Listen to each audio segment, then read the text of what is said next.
Fuck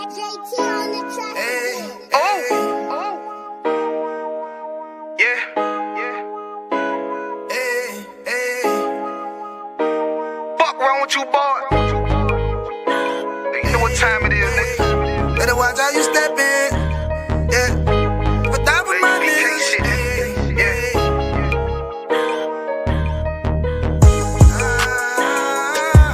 I'm in it, yo. Got my nigga Rewan with me. But that was my niggas, it'll be an honor. You know what I'm saying? Under commanding General Yahanna.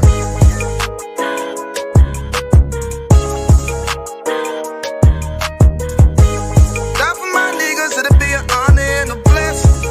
Look, hey, straight off the top, I love all of my niggas. That shit ain't gon' stop till we on top and we ballin', my nigga. We be fly as fuck, you know them bitches be stalking my niggas. That shit'll never change and it's the same with all my niggas. City to city, I should be at home. That's what my ribs say.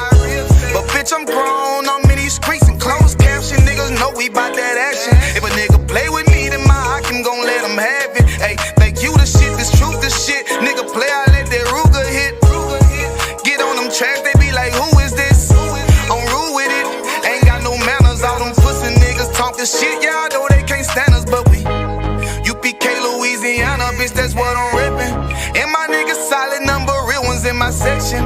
If you wanna get down, put your boots on, start stepping. Brotherhood is a weapon.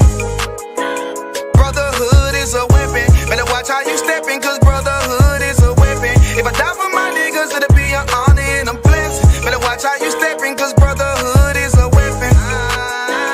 Brotherhood is a weapon. Better watch how you stepping, cause brotherhood is a weapon. If I die for my niggas, it'll be an honor and a blessing. Better watch how you stepping, cause brotherhood I lay my life down right now for all my sisters and brothers, because I love them. I see them dapping and hug them. It's amazing to see how well we adapt from the struggle. Born again from a life of sin, trapped in the gutter. My mind frame was to kill my own kind. Feeling inferior, waking up ready to die. Run with them killers, so it's just a matter of time. For why take your life or let you take mine? That's when I realized the slaves killing slaves while the white man live to get old. We in them graves, and shit got me feeling played. I opened the Bible, went through them records, found out we was royalty, a nation to be respected. But in this world we rejected, we hated for our complexion. Still fighting to get accepted, we hear the truth and reject it. But love is getting corrected, and all my niggas correct me. The commandments, the foundation we erected. Brotherhood is a weapon. Brotherhood is a weapon. Better watch how you stepping, cause brotherhood is a weapon. If I die for my niggas, it'll be an honor and a blessing. Better watch how you stepping, cause brotherhood is a weapon. Brotherhood is a weapon. Better watch how you stepping, cause brotherhood is a weapon. If I die for my niggas, it'll be an honor and a blessing. Better watch how you stepping, cause brotherhood is a weapon. Hey, hey. Hey, hey.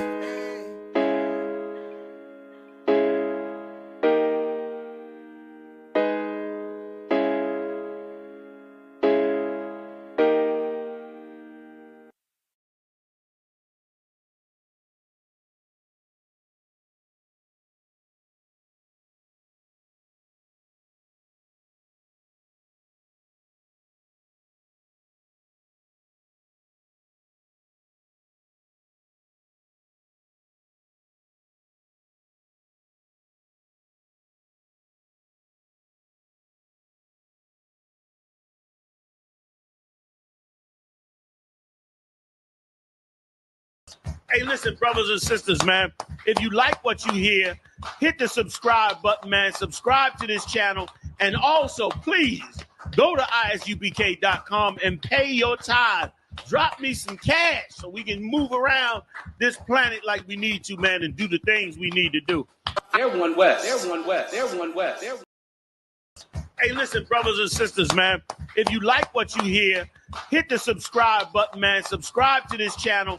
And also, please, go to ISUPK.com and pay your tithe.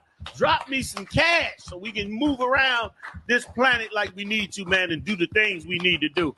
Everyone west. Everyone west. Everyone west. Hey, listen, brothers and sisters, man. If you like what you hear, hit the subscribe button, man. Subscribe to this channel. And also, please go to ISUPK.com and pay your tithe. Drop me some cash so we can move around this planet like we need to, man, and do the things we need to do. They're one West. They're one West. They're one West. They're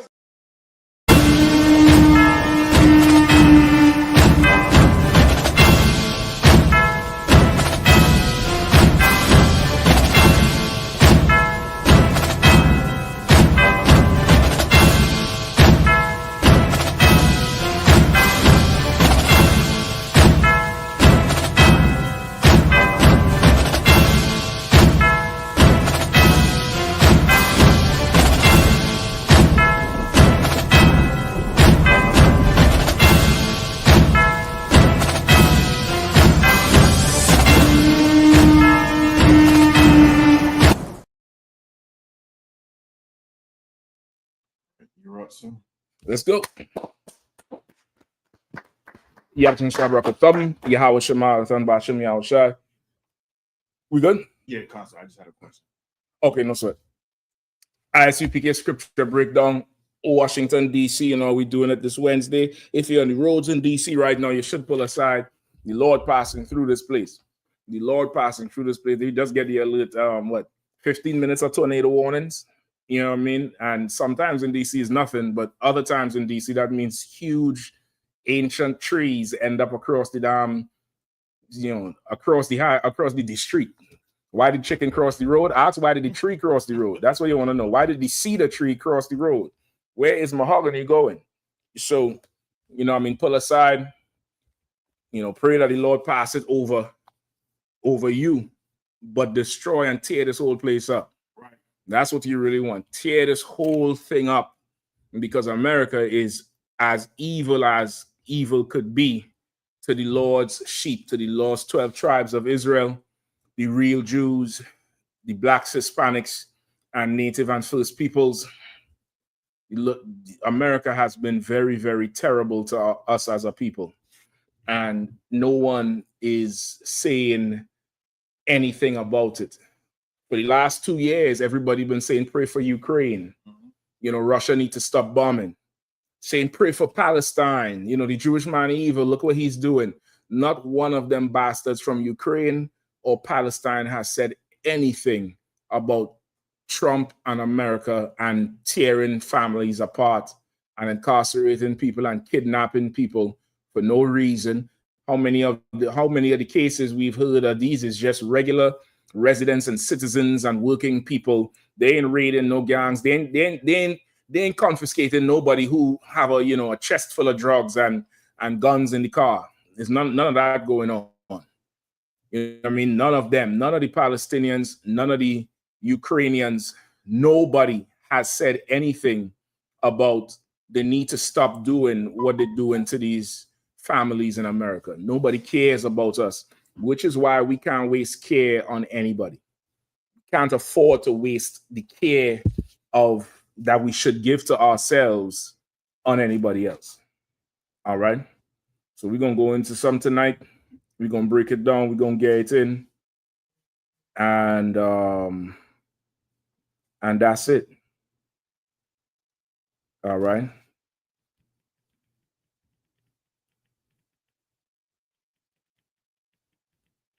Questions? Go ahead. So Jacob was the son with the promise, right? Was Isaac okay. Isaac wanted to give the blessing to Esau, but his rib had to step in with that. Was he wrong for wanting to give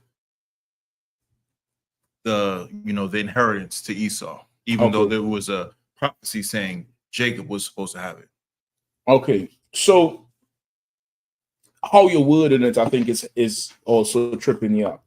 You're saying Isaac wanted to give it to Esau.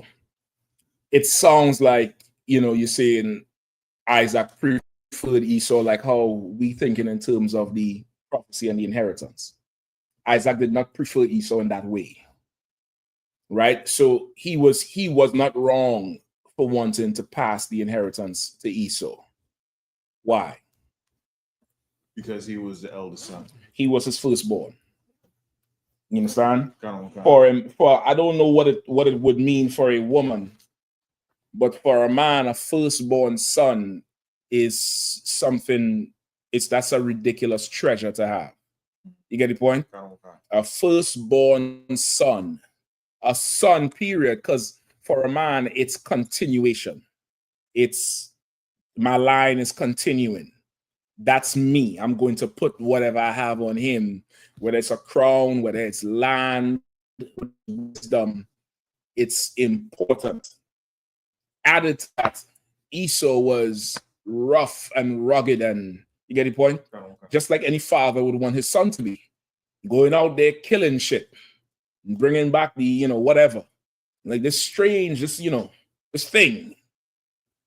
Isaac favored Esau for carnal reasons, right? You might want to pull the scripture. It might say more. You'll see the language in there to let you know this is just a father loving a son, right? This is a father loving a son and the carnality of it. You was going to say something?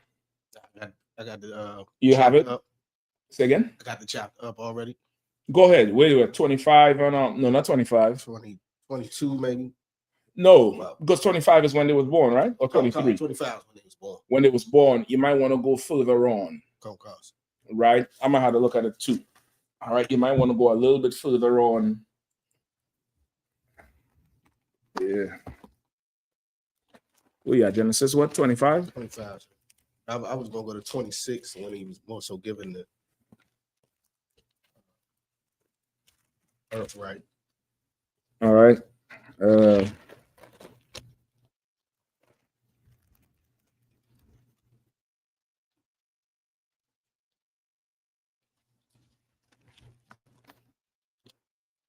All right, so verse 20, verse 26, verse 25 is the proof that Esau is the firstborn. Right? Okay. Hold on.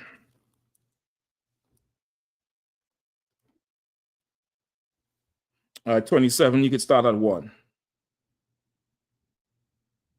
What? Okay. Is Genesis 25 and verse 27 and start at verse 1. Okay. Genesis 27 and 1. And it came to pass. Oh, Slacky, you were going to read the part with the firstborn? Did you need it? Or okay, no sweat. So just if anybody wondering, that's the verse of him being the firstborn. All right. Okay. Go ahead. It's Genesis 27 and verse 1. And it came to pass that when Isaac was old and his eyes were dim, so that he could not see, he called Esau his eldest son, and said unto him, my son. And he said unto him, behold, here I am. And he said, behold, now I am old. I know not the day of my death. Now therefore take, I pray thee, thy weapons, thy quiver and thy bow, and go out to the field and take me some venison, and make me savory meat, such as I love, and bring it to me, that I may eat, that my soul may bless thee before I die. And Rebekah. So now he's calling Esau to go get his favorite meal, right? And just knowing what you know, like that person who you call to, bring the food or your drink is a trusted, that's somebody who you'll always count on. You get the point? That was his firstborn. Esau also was a hunter. He was the one who would go out and get the deer. That's what venison is. So Isaac has favor with Esau, or Esau has favor with Isaac, because he's his firstborn and he is that type of, out there type of person, hunting and, doing all kind of shit. They know, I think if you read before, there's a whole dispute Esau was involved in.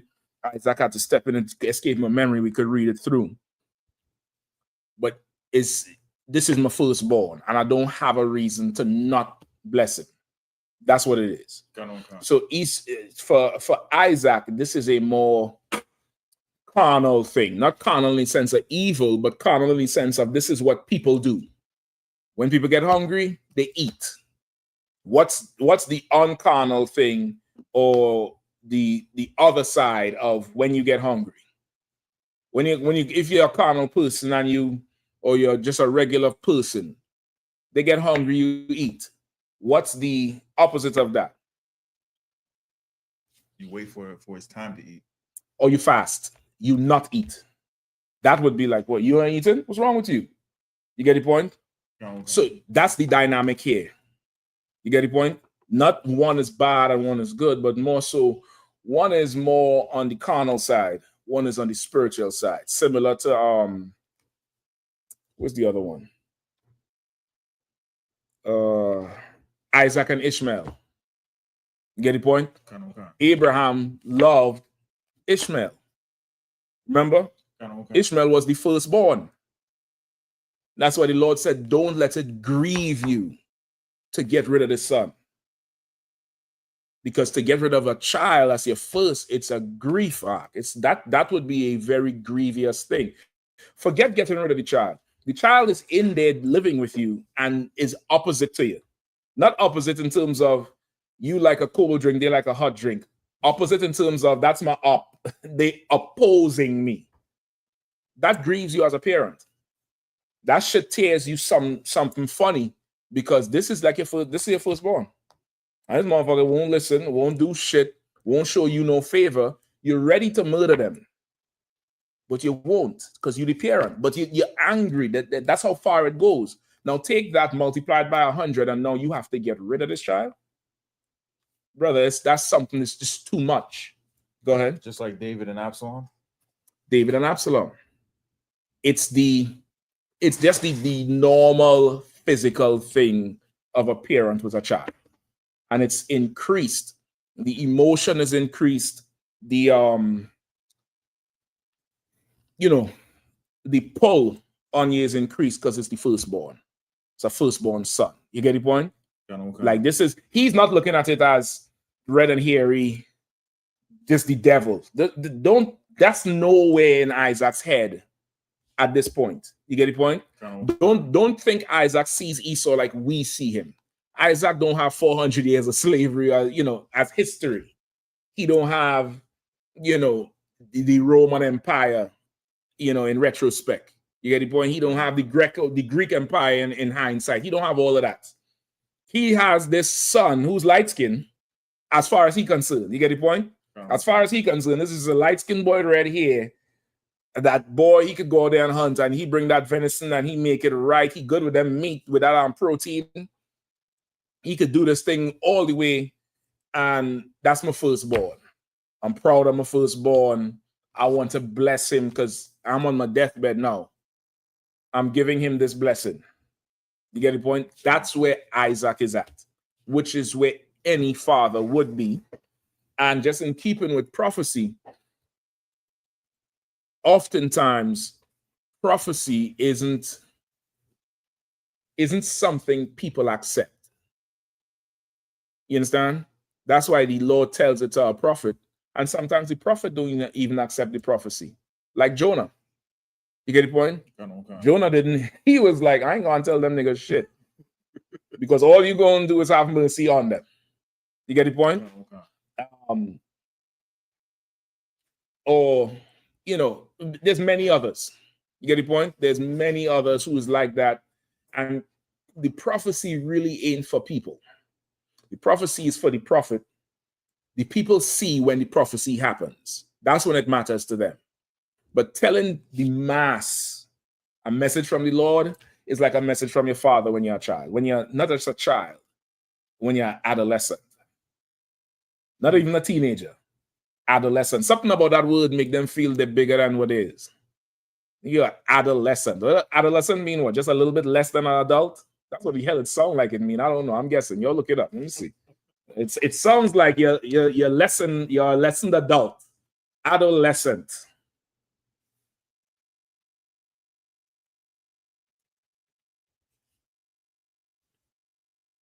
A young person who is developing into adult. I guess so. You're a lessened adult. You're a lower adult. You're not an adult.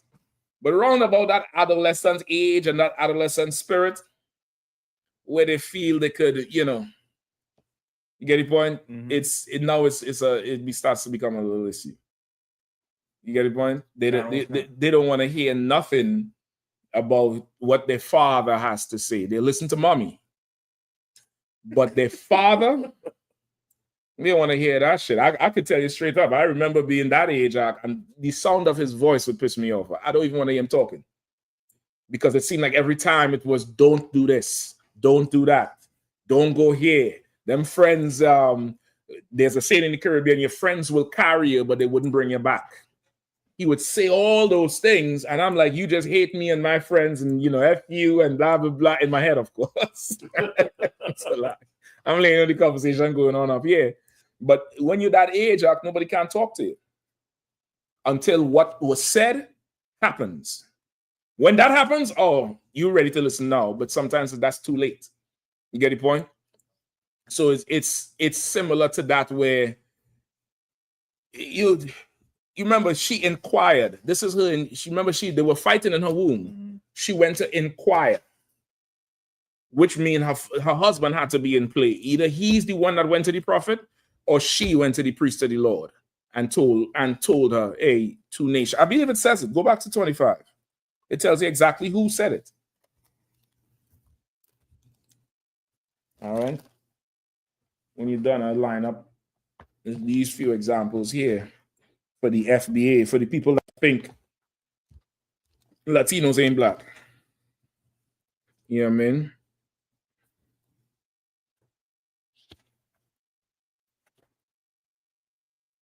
All right. What do you have? 23.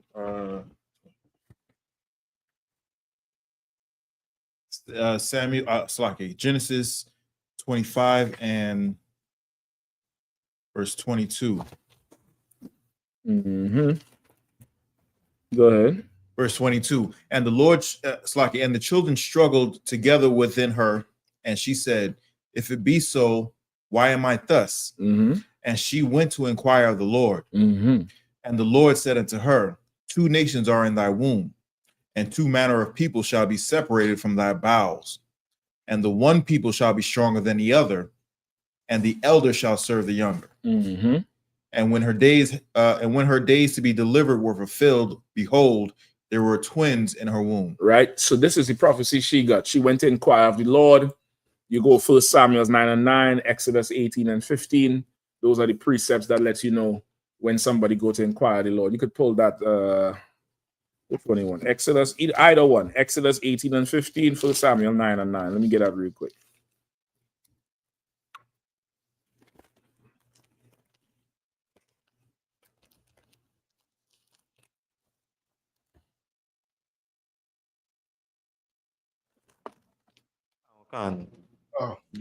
The book of Exodus. Go ahead, The book of Exodus, chapter 18 and verse 15. Mm-hmm. And Moses said unto his father-in-law, because the people come unto me to inquire of God. Right? So how do you inquire of the Lord? You got to go to a priest, a prophet. You get the point? Moses was the high priest. The people came unto him to inquire of the Lord. Give me 1 Samuel 9 and 9. Okay. Go ahead. 1 Samuel chapter 9, verse 9. Mm-hmm. Before time in Israel, when a man went to inquire of God, thus he spake, come and let us go to the seer. For he that is now called a prophet was before time called a seer. Right. When a man go to inquire of the Lord, you go to a seer. A seer was the old name for a prophet. You get the point? Even at old school in the Caribbean amongst the tribe of Benjamin, you would have people like that, like similar to what is in New Orleans with the tarot cards and the crystal balls, but the name for that in the Caribbean would be called a seer man or a seer woman. Come on. 18 and 15. 18 and 15? Yeah, 18 and 15. Right, that's like a real old school name for somebody who, you know, in the dark arts, that's how they would say it. A seer man or a seer woman, you know, somebody who purported to have, you know, divine intervention from the Lord or wisdom from the Lord. right? They didn't have it, but it's just a name that we would continue with. You get the point? So now that's what was going on here with Isaac. And Isaac just wanted to give his firstborn whatever he had, whatever blessing he had, inheritance he had would go to Esau. However, the mother remembered this prophecy. You get the point? The mother remembered this prophecy because she remembered them fighting in the womb. She remembered them moving. You get the point? Like that thing was in her for 9 months. Like she ain't going to forget that, when the child kick and turn and push up on her rib, or, you get the point? She ain't going to forget that, much less two of them in there tussling out. Niggas fight. Yeah, I mean, down south, they say we're going to move some furniture. There ain't no furniture in that room, It's liver and kidneys and ribs and lungs. Go ahead. Like I may be adding to it, but I believe Esau was running. It's like, nah, nigga.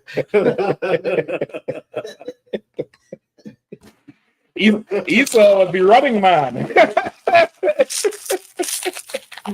Yeah, it might be. I don't know. Yeah, I mean, but whatever. He came out first. He was running. That nigga, he is out there first. He's like, fuck it, I'm gone, nigga. I'm leaving you in here. No, you're not. I'm gonna hold that heel. So that's what was going on with Isaac. All right. Isaac just wanted to give his firstborn the thing, which is, any parent could get caught up in that. Right. And okay, it's not far-fetched because even if you have multiple children, right? Let's say you have multiple kids. Your firstborn might be a bumbling idiot. That's just, it could happen. It could very well happen. And if you leave your land and your house and your cars to them, they might sell it all and go to Vegas and bet it all away, thinking they're going to come up. And now everybody else who that firstborn should be taken care of, which is a spouse, whether it's whoever is the survivor, whether it's the husband or the wife, whoever surviving, that oldest, they're going to have to take care of that person, and they're going to have to take care of the rest of the siblings and make sure the business run or the family run or the house run. But the firstborn is a dummy. You may have to give it to a second or a third. You understand? So just in a carnal aspect, it doesn't always go to the firstborn. You get the point? It doesn't always go to that firstborn. Sometimes it might go somewhere else. But traditionally, the firstborn is the one who is groomed for the inheritance because they are around you the longest. They are around you the longest. They've been there. They see everything. They see more than anybody else would have seen. You get the point? Go ahead. So another instance is Reuben and Judah. Reuben and Judah is one, right? When the Lord removed Reuben, Jacob, the Lord had Jacob choose Judah to be to get the inheritance. You get what I'm saying? There's so many of it. There's Ephraim and Manasseh. Manasseh is the elder. Remember when Joseph took them to Jacob, Jacob crossed his hands, and the right hand was on Ephraim. You get the point? I believe Joseph brought them in with Manasseh on his right side and Joseph on his left. Joseph crossed his hands and put his right hand on Ephraim. That's how Ephraim is the head tribe.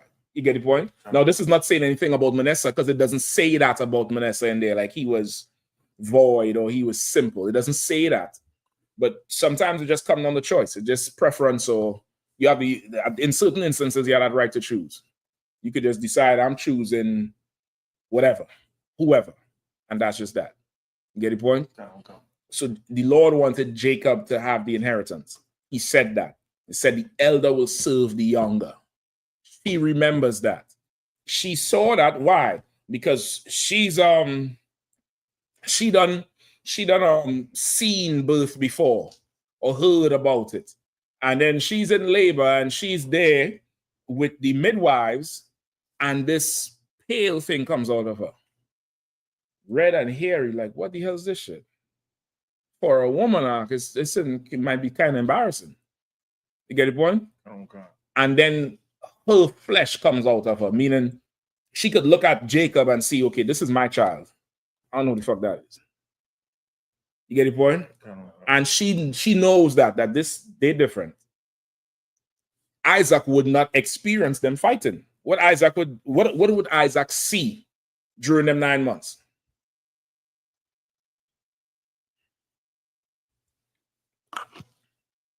Her complaining a lot. Her complaining. Her grimacing. Oh, you ever hear a woman do that? Oh, that's all he would see, and he might be like, was she pregnant? Have you ever heard your stomach growl? If it growled real loud, other people could hear it. But you could hear it internally, right? Sometimes your stomach growl and you look around to see if anybody else hear that shit. And be like, what? What? You looking at me? Shit, you would stop looking at me. Meanwhile, your stomach giving you, a whole beat. Mustard on the beat. Your stomach giving you a whole cadence, brother, a whole marching cadence. Go ahead. Crazy because it's not really an embarrassing thing, but you embarrass like you followed it or something. You know what I mean? No, it is a goddamn embarrassing thing. You neglecting yourself so goddamn much. Your stomach has to yell out. So like yes, Go ahead, Ark. It's like when it started growing like this, kind of hold it now to see well. Yeah, you trying to calm down. Like, what the hell is this here? Now imagine they're fighting. Who knows if she hearing that on the inside? It's internal. You get the point? Sometimes it's internal. Anybody ever roll their ankle real bad? You be hearing it snapping. You hear the ligament snapping on the inside. Other people may not hear it. But sometimes you hear it and it snap like how you would snap your fingers like that, but it's loud, but it's on the inside of you. Other people would just see you roll your ankle and you jump, but you hear that thing go pow on the inside, or you hear multiple snaps. So who knows what she was hearing and feeling? They're fighting, Ark.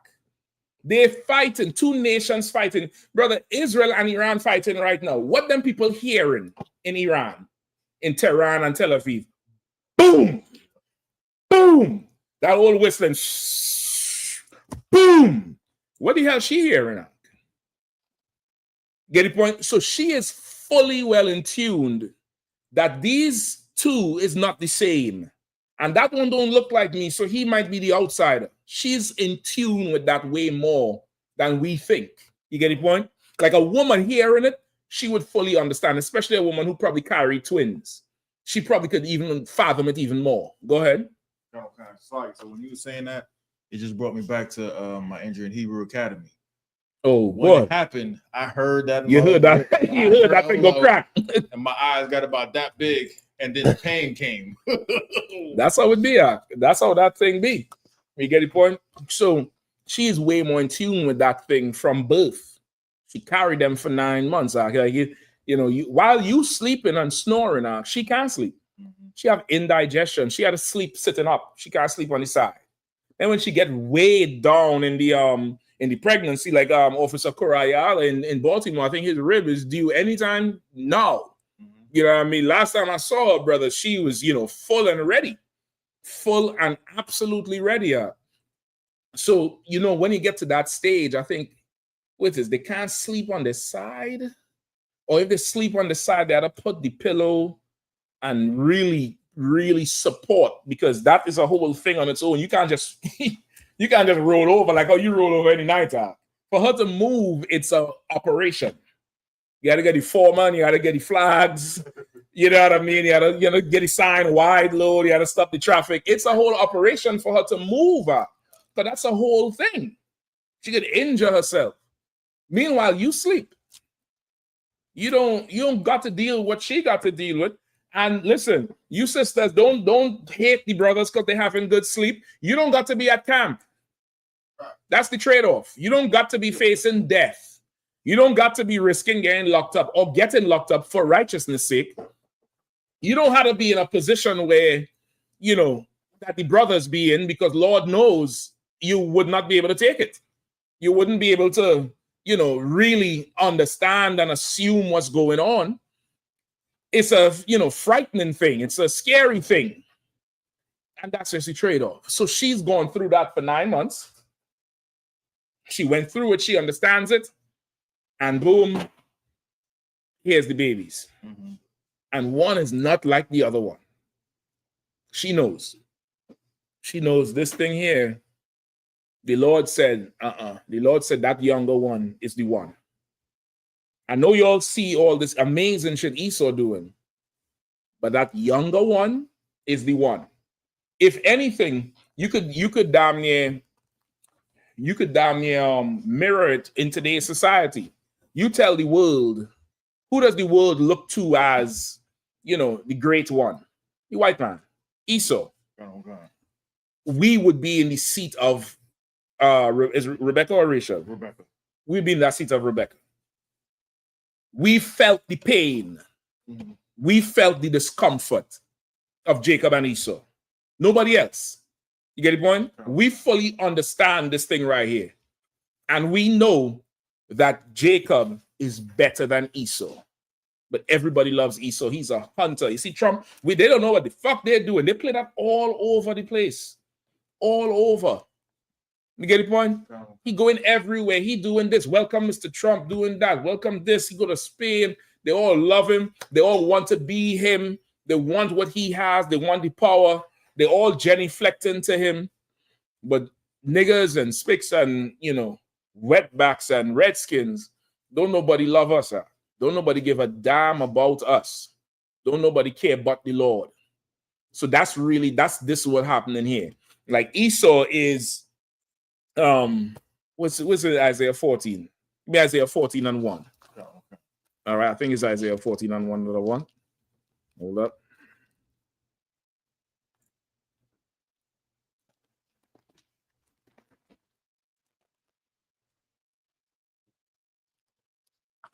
It's Isaiah 14 and 1.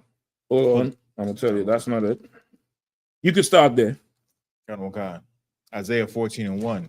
For the Lord will have mercy on Jacob and will yet choose Israel and set them in their own land, and the strangers shall be joined unto them, and they shall cleave unto the house of Jacob. Right? Why does the Lord have to say he will yet choose Jacob and have mercy on Israel? Why does the Lord have to say that? I will yet choose Israel and have mercy on Jacob.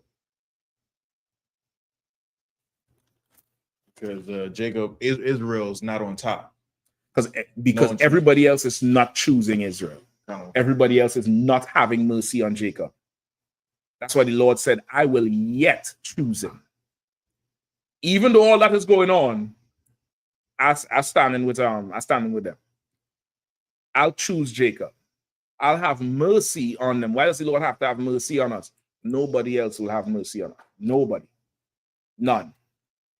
Somehow they find time to oppress us regardless. They find time to oppress us. And I know SWAP and them, y'all say some prayers for SWAP down there in Trinidad. The East Indian is in charge of Trinidad now. I told you all that a few weeks ago, right? Don't you know last week this broad brought, well, first off, she made a deal with the Indian government for rice and oil and flour. Like Trinidad need that shit.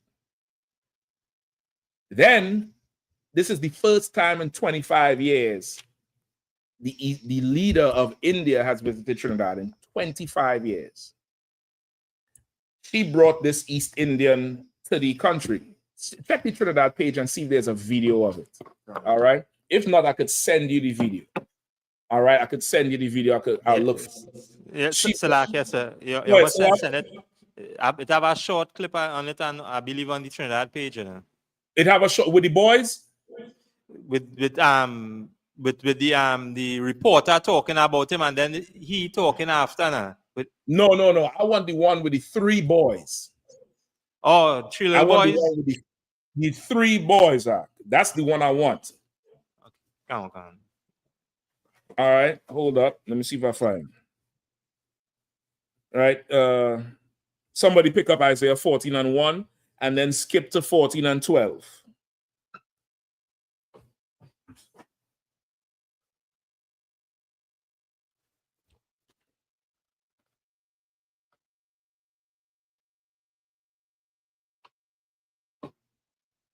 Whoever was reading.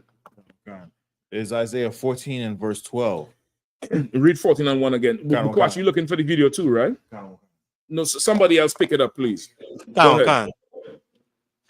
The book of Isaiah, chapter 14 and verse 1. For the Lord will have mercy on Jacob, and will yet choose Israel, and set them in their own land, and the stranger shall be joined with them. Hold on, Bukwash. 1 second. Bukwash, I found the way you want me to send it. You can send it a message. To your messenger? Okay.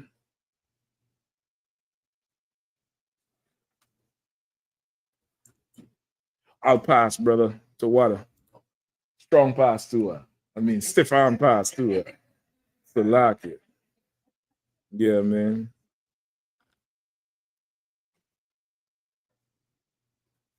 So I'm watching too much of these reels and shorts. I'd rather be hooked on cocaine than sugar, brother. I'm trying to tell you right now. I've seen former users of cocaine. I've seen former users of sugar. They end up in the grave. So like it. I've seen crack. Somebody could tell me about what it was like to be on crack. Them niggas who on sugar, they losing foot. Look at Lamar Ball and them. You all get down. Don't like waste. Oh, you don't want to eat it now. Nah. Y'all get down. Y'all young still. Don't worry about that. Don't let us good face confuse you. I'm old like Methuselah. Go ahead, says don't let me discourage you all from the sweets. Y'all know y'all love the candied goods. No, it's too wild. I think that's supposed to be some healthier option of it. All right, who have it? Where we at with it? Okay, Bukwash, you got the video? Okay, play the video real quick. Let me know when it's playing, all right? I can't remember the audio on it. But let me know when the first boy goes up and shakes his hand. You have it on the screen now? I'm putting it up on the screen right now. Okay. Okay, it's on the screen. It's on the screen now? All right, is it playing? It's playing right now. Okay, is there volume for it or no? All right. So pause it right there. All right. So what you would be seeing on the screen now, you would be seeing the leader of India right now at the bottom of the staircase for the plane on the tarmac in Trinidad. I believe they have a red carpet and shit out there for him, right? The woman in blue is the leader of Trinidad. That's the Trinidadian prime minister, right? Sidebar, he is in charge of the country like how Biden is in charge of, not Biden, Trump is in charge of America, or Keir Starmer is the prime minister of the UK, or Putin is the, what is he, prime minister or president? President of Russia, right? Different countries, because of the governmental setup, have either president or prime minister. So now she's not the leader of India or Bangladesh or Indonesia. She's the leader of a Western former colony of Britain. Shouldn't she be in some sort of formal pants suit or skirt suit? She's wearing East Indian garb to meet a political leader of another country. She's wearing religious and racial attire. That should let you know something. She's not representing Trinidad here. She's representing India here. Come on. She's not like us. She's not like us at all. No. The first boy that walks up, who is he? All right, play the part with the boy. Right? The first boy walks up is a brother. He got little dreadlocks pulled up on here looking like Killmonger. He has on a suit, a Sunday suit with a bow tie. He's dressed like how the oppressor would dress, which is traditional for a country. He goes to meet this East Indian leader. The East Indian leader shakes his hand and pushes him to the side. So like I say, that's you had to rewind back the video, because it's on the second one, I think that the East Indian, the first one already passed. You had to rewind back the video. Now the first, well, pull it back to the first one now. For the real, I can't go back. We'll start it over and pause it. God damn, I gotta work with my because shit. I'm doing my job, you do yours. Hell, do I have to get Doge on you? Do I do I get the Doge on you? It's a beast, you know. Trump said, it's a beast. It starts with shaking his hand. Right? And then he pushes him to the side. Could you pause it? You must be able to pause it. I think you could pause a reel. It started with him shaking his hand. And that's when I paused it. Okay, so then he pushes him to the side, and as he pushes him to the side, a woman comes from the back, like the bushes. You ever see how a woman goes back into the bushes? That mean the woman? There's a woman comes from the back, acting like the bushes, and she just grabs the boy and pulls him into the crowd. He's gone. He disappeared. Tell me when you reach that part. That's it. You reach that part? Yeah. Good. So that's the first boy. They bring a black boy, little black boy, to come up there and meet the Indian Prime Minister. Now, these is stuff people do where they call these those children mascots. You see it in sports as well. You see two teams playing. They may walk out holding the hands of young kids in some sort of uniform, some sort of fair play, stop racism bullshit, whatever it is. That was started to try to stop the opposing teams from throwing bottles at the rival team. Because sometimes in a championship, a lot of violence would happen. So they walk out there with the kids because it's like, who's going to throw a bottle at a kid? I know a few people. So yeah, that ain't stopping nothing really. But anyway, so then after that, they have two East Indian boys. Pull up is it pause where the East Indian boys are? It's paused when she just pulls the right, but the East Indian boys is right there on the screen. Now, when you pay attention to their garment, they are not dressed in a suit and tie or jacket and suit or anything. They have on the East Indian thing, looking like them Saudi Arabian people, right? With the long, it's a round neck shirt with long sleeves. It's like a big shirt that go all the way down to your knees, and then they have pants under that. That's an East Indian wear. Because why? They are not Trinidadians. They are East Indians living in Trinidad. And she was driving that point home. And look how he greets the East Indian.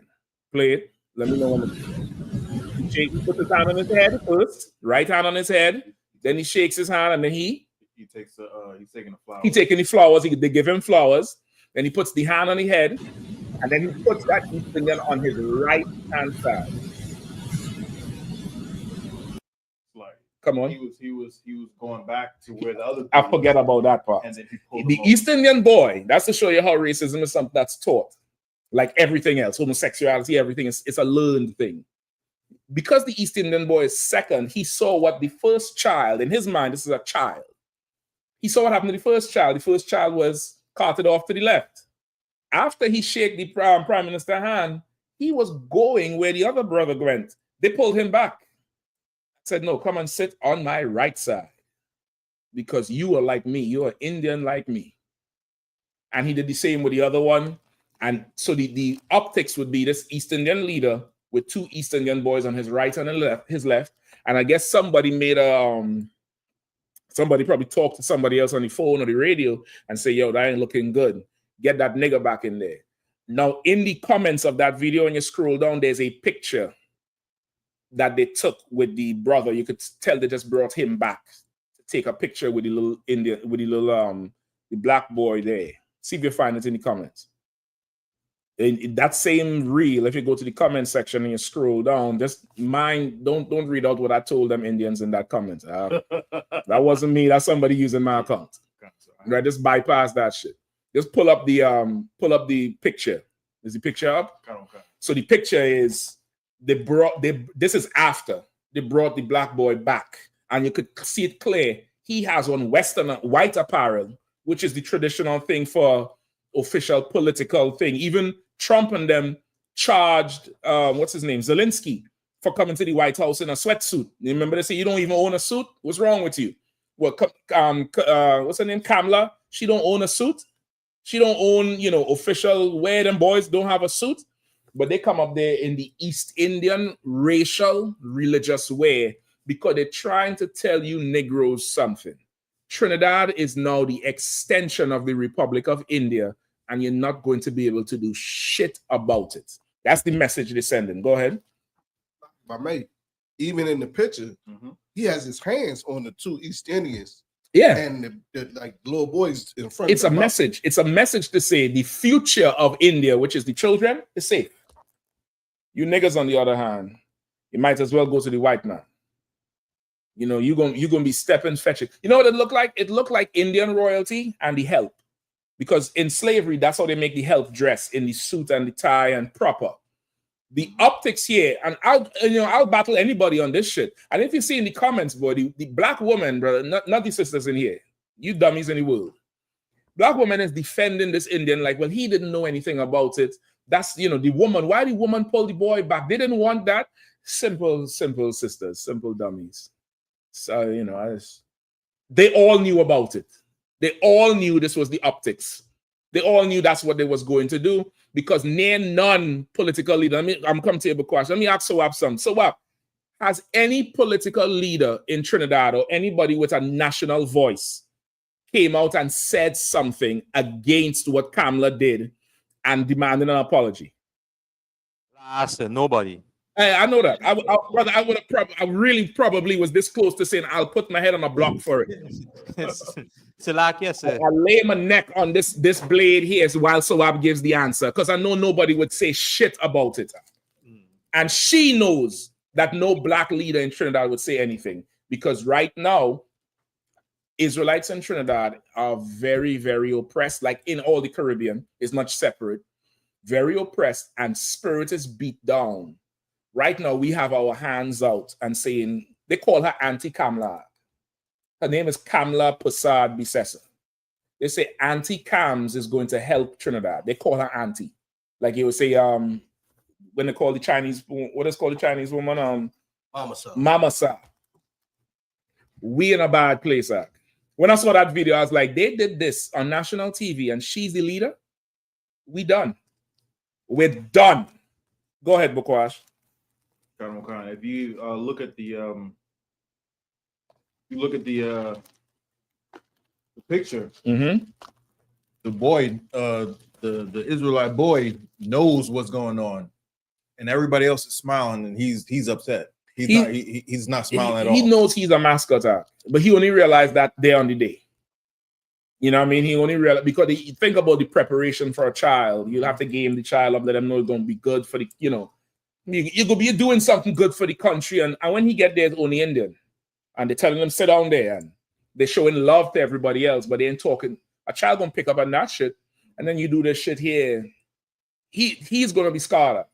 He's going to grow up remembering that day. I guarantee. He's going to grow up remembering how they try to hide him and pull him aside. All right? Nobody will have mercy on us. Nobody. Remember, this is the same woman, weeks after she got in power, they quote-unquote found Trinidad nationals in Venezuela saying they was going to commit acts of terrorism. Trinidad has had a perfect relationship with Venezuela as neighbors, as neighborly could be, for years. You'll have the little things going on, but nothing like that.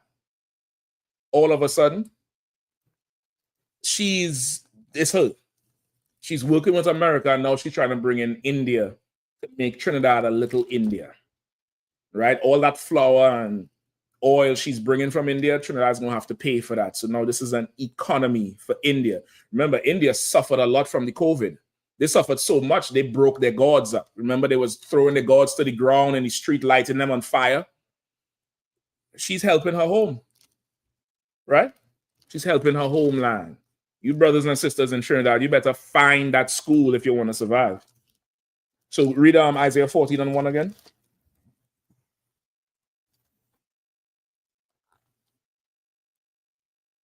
The book of Isaiah, chapter 14, verse 1.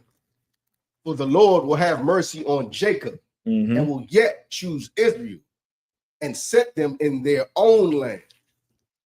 And the strangers shall be joined with them. And they shall cleave to the house of Jacob. Right. The Lord said he'll have mercy on Israel and will choose Jacob. Right. Give me verse 12. Verse 12. How art thou fallen from heaven, O Lucifer? Oh, who? Lucifer. Oh, who?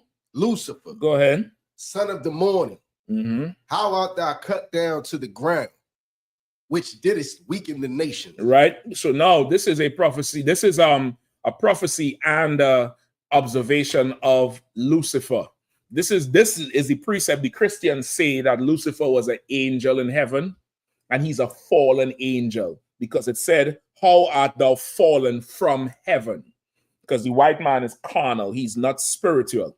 He's very, very carnal. And whatever he reads, he sees it like that's what it is. And in Genesis, it says a serpent or a snake spoke to Eve. He thinks a boa constrictor talked to her. They say Tekashi 6ix9ine is a rat. They didn't prosecute a rodent. They didn't kidnap a rodent. A rodent didn't have rainbow-colored hair. That's just how we talk. You get the point? That's just how we talk. So he sees this and said, "How art thou fallen from heaven, O Lucifer? How art thou son of the morning?" What does that mean, son of the morning? This Lucifer, he shines bright in there. What is the son of the morning? The early morning sun, like a bright sun. Like the sun, right? Yes. The sun is what? A very big star, right? So this is the first thing you see. That's why it's the son of the morning, like the firstborn son. That's the first thing you see. And that's Esau. That's Lucifer. He is everything. He's Dances with Wolves. You all know that movie? You ever heard that movie? Sis, look at me. She's squinting her eyes. She's like, "No, go look it up. Go look up Dances with Wolves. Don't worry about this. Sis, I aging you right now. Go ahead." Unfortunately, sir, that was a long movie. I mean, it's a long movie, but this is what I would say, right? Go watch back everything you've seen in your younger years now. And the movie is a totally different goddamn movie. I told you about that Candyman, right? I told you, Candyman, that bitch was killing everybody. It wasn't him. She's the only person who was there every time he showed up. She's the only person now. Every time he showed up. Even with in the beginning, in the beginning it was two random white people, and the girl went upstairs or the boy went upstairs or something and said, whoever was the next white person in the house is who did the killing. That white woman, she was there every single time, and she just black, faint like a white woman, and then wake up and the Rottweiler head is cut off. She was doing the killing. They was right to lock her ass up. Just like what? A black man kidnapped my child. When the cops reached, she done killed the child and buried the child somewhere. A black man did it. Meanwhile, she's the one did it. Tony Todd was innocent, man. I'll be a lawyer for him. He was innocent. Go watch the movie again, brother. That bitch was doing it. She went to see the psychologist. Remember she was sitting one-on-one with him? He ended up dead. She the only person in the room. Who killed him? Oh, y'all thought Candyman was real? Y'all racist motherfuckers. Y'all racist. You thought OJ appeared in the room, huh? Just go watch everything back. Lucifer, the son of the morning, he is the last of the Mohicans. The last of the Mohicans is a white man. The last samurai is a white man. The Martian with Matt Damon. Martian, somebody from Mars, is a white man. He's everything. He is, he's the one. He's the first thing you see. He is everything. Lucifer is the white man. And the biblical proof is what? Give me verse 16.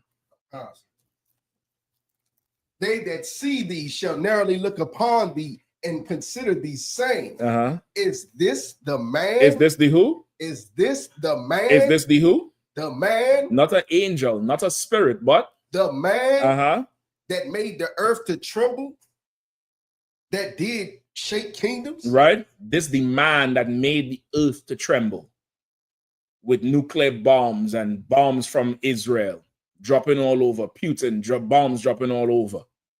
Right? People on the West Coast ain't shooting no bombs. We can't even handle bombs. Look at that brother blow his hand off. You think we can handle anything like that? This is him. This is him who it's talking about, because it said this, O Lucifer, which did weaken the nations. You caused the earth to tremble. Lucifer is that one. You get the point? He is the one who is, with all power and authority. We the ones who saying it's not him is the great one, it's us. He's not the great one. We the ones deserve mercy. We the one deserve to come up. We the one deserve to be in charge. We the only fair people. We the only ones who say, pray for Palestine. Pray for Ukraine. Pray for them people in China. Pray for the flooding. There's people right now saying, man, Lord, find them bodies. When really, that's the Lord's judgment. The Lord is judging them for what they've been doing to us. And more plagues is going to come to this place. Way more plagues is going to come. You get the point? So now, that's just to show the spirit the mother is in. The mother, she knows the younger one is the one. She's seeing the battles. She's seeing every disagreement they have is not that's your brother. That's your sibling. Chill out. She's seeing this is something else. The only reason you're talking to him like that is because he's better than you. She's seeing how Esau dealing with him, and she know. You know, like you watch two kids playing and you could tell this one here, this is not about that toy. This is something else. She understands that from birth, from they was in the womb. Isaac is a father with a son. He had two boys. He got twins. First time around, imagine that shit. First time around, you get twins. Good night. He over the moon. He's elated. And the firstborn is a hunter and going out there and skinning shit and bringing it back, and he could make venison. He's delighted with Esau. He doesn't see Esau the way we see Esau. He doesn't have that perspective. He doesn't have that in hindsight, because Esau is not great. It's not Edom yet. He's just the man. He's not the nation. We know the man and the nation. Isaac just know this boy. This boy who's just, remember, Esau would be what? In the field. Jacob was a playing man, dwelling in the tents, chilling. He around. Isaac love him. But Esau is like, that go get it, son. You get the point? Okay. That's not who the Lord wanted. The Lord wanted Jacob. The mother understood that the younger one was the one. So Isaac was not wrong for wanting to bless him and give him the inheritance. It just wasn't what the Lord wanted, because nothing in here says that Isaac went against the Lord. Nothing in here says, even though he should have known, because he heard, or maybe he should have heard, but this is a father with a son. You get the point? This is just the father with the son, much like Abraham with Ishmael. Remember, the Lord told him to wait. What did he tell Abraham? Maybe we had to find it. I think it was Genesis 19. I believe Genesis 19 is what we might want.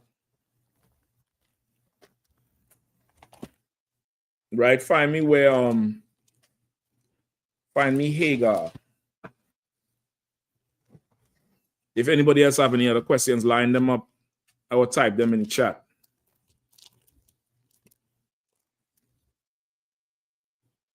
I think it's 19, right? So that's Sodom and Gomorrah.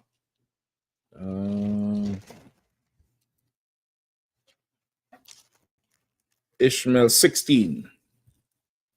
All right, give me 16. Okay, I need probably before that.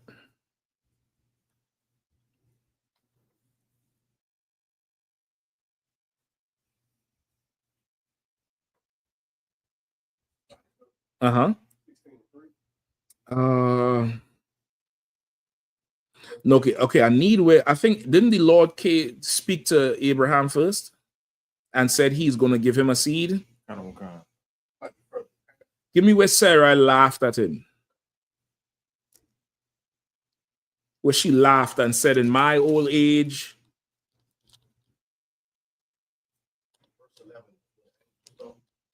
No, I need where she laughed. Is that where she laughed?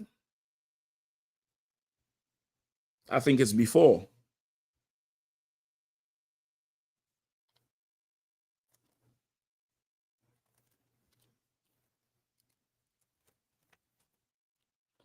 You might be right, and it might be after.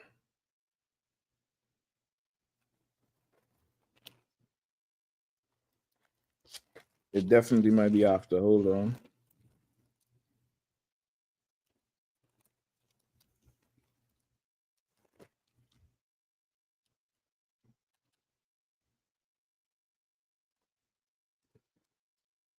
It definitely might be after. Read 16 and 1. Let me see. I'm gonna see if I can look through again and find it. Genesis 6, not 16, yeah, 16 and 1. Somebody quickly.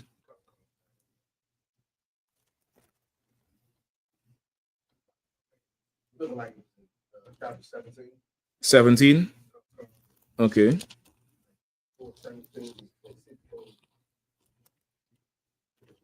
Go ahead quickly, Ark. Let's go.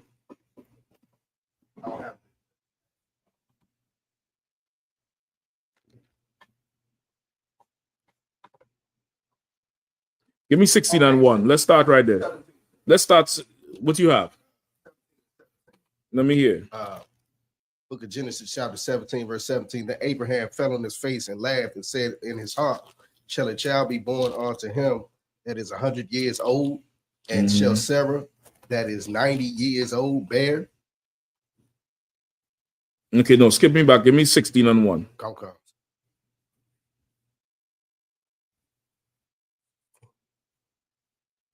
Or anybody else who have it. Let's go quickly. Fine. So you said you wanted the one 16 and 1. Yeah, okay. Where Sarah laughed. It's 18 and 12. 18 and 12. Okay, does it say that's where that's where Ishmael was born?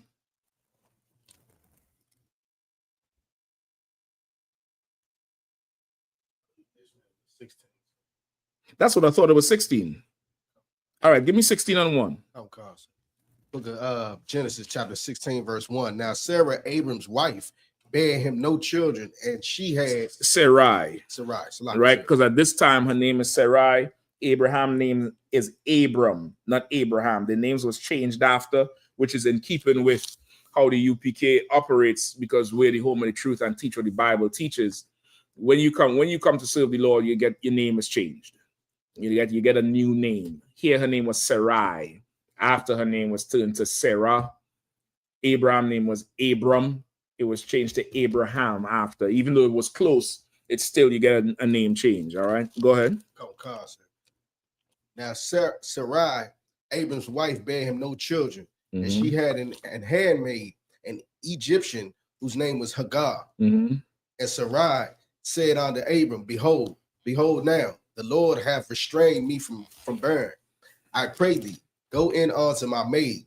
It may be that I may obtain children by her. And Abram hearkened to the voice of Sarai. Sarai, Abram's wife, took Hagar, her maid, the Egyptian, after Abram, and dwelt 10 years in the land of Canaan, and gave her to her husband Abram to be his wife. And he went in unto Hagar, and she conceived. And when she saw that she had conceived, her mistress was despised in her eyes.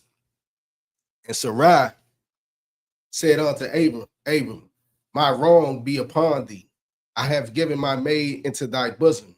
And when she saw that she had conceived, I was despised in her eyes. The Lord judged between me and thee. But Abram said unto Sarai, Behold, thy maid is in thy hand. Do to her as it pleaseth thee. And when Sarai dealt hardly with her, she fled from her face. All right. So now that's pretty self-explanatory, right? She gave Abraham that maid servant, thinking that they ain't gonna conceive shit. She conceived, and now there's an issue, right? The Lord told Sarai, don't even sweat this maid servant. Just do whatever. Deal with her however you want to. All right. Keep going. Hold on. Yeah, go ahead. Okay.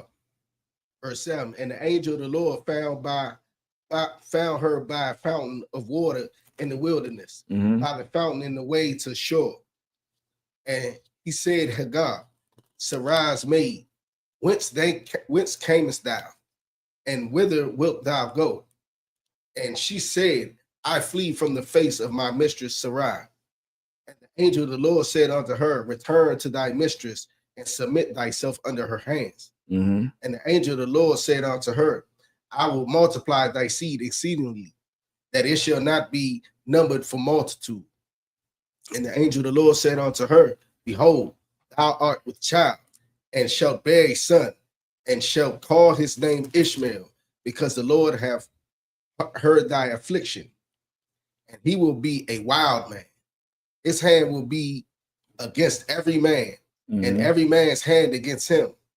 He shall dwell in the presence of all his brethren. Right. So this was a promise the Lord made to Hagar on behalf for Ishmael, to tell her to go back to Sarai, because Sarai was being Eve to her. You know, Eve could get when, you know, Eve be evil to each other. Imagine some heathen on.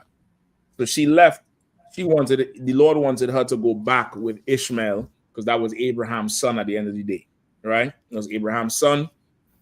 And she was promised that Ishmael would be, he'll multiply Ishmael into a large nation like the sands of the grain of sands, and give him wealth and prosperity.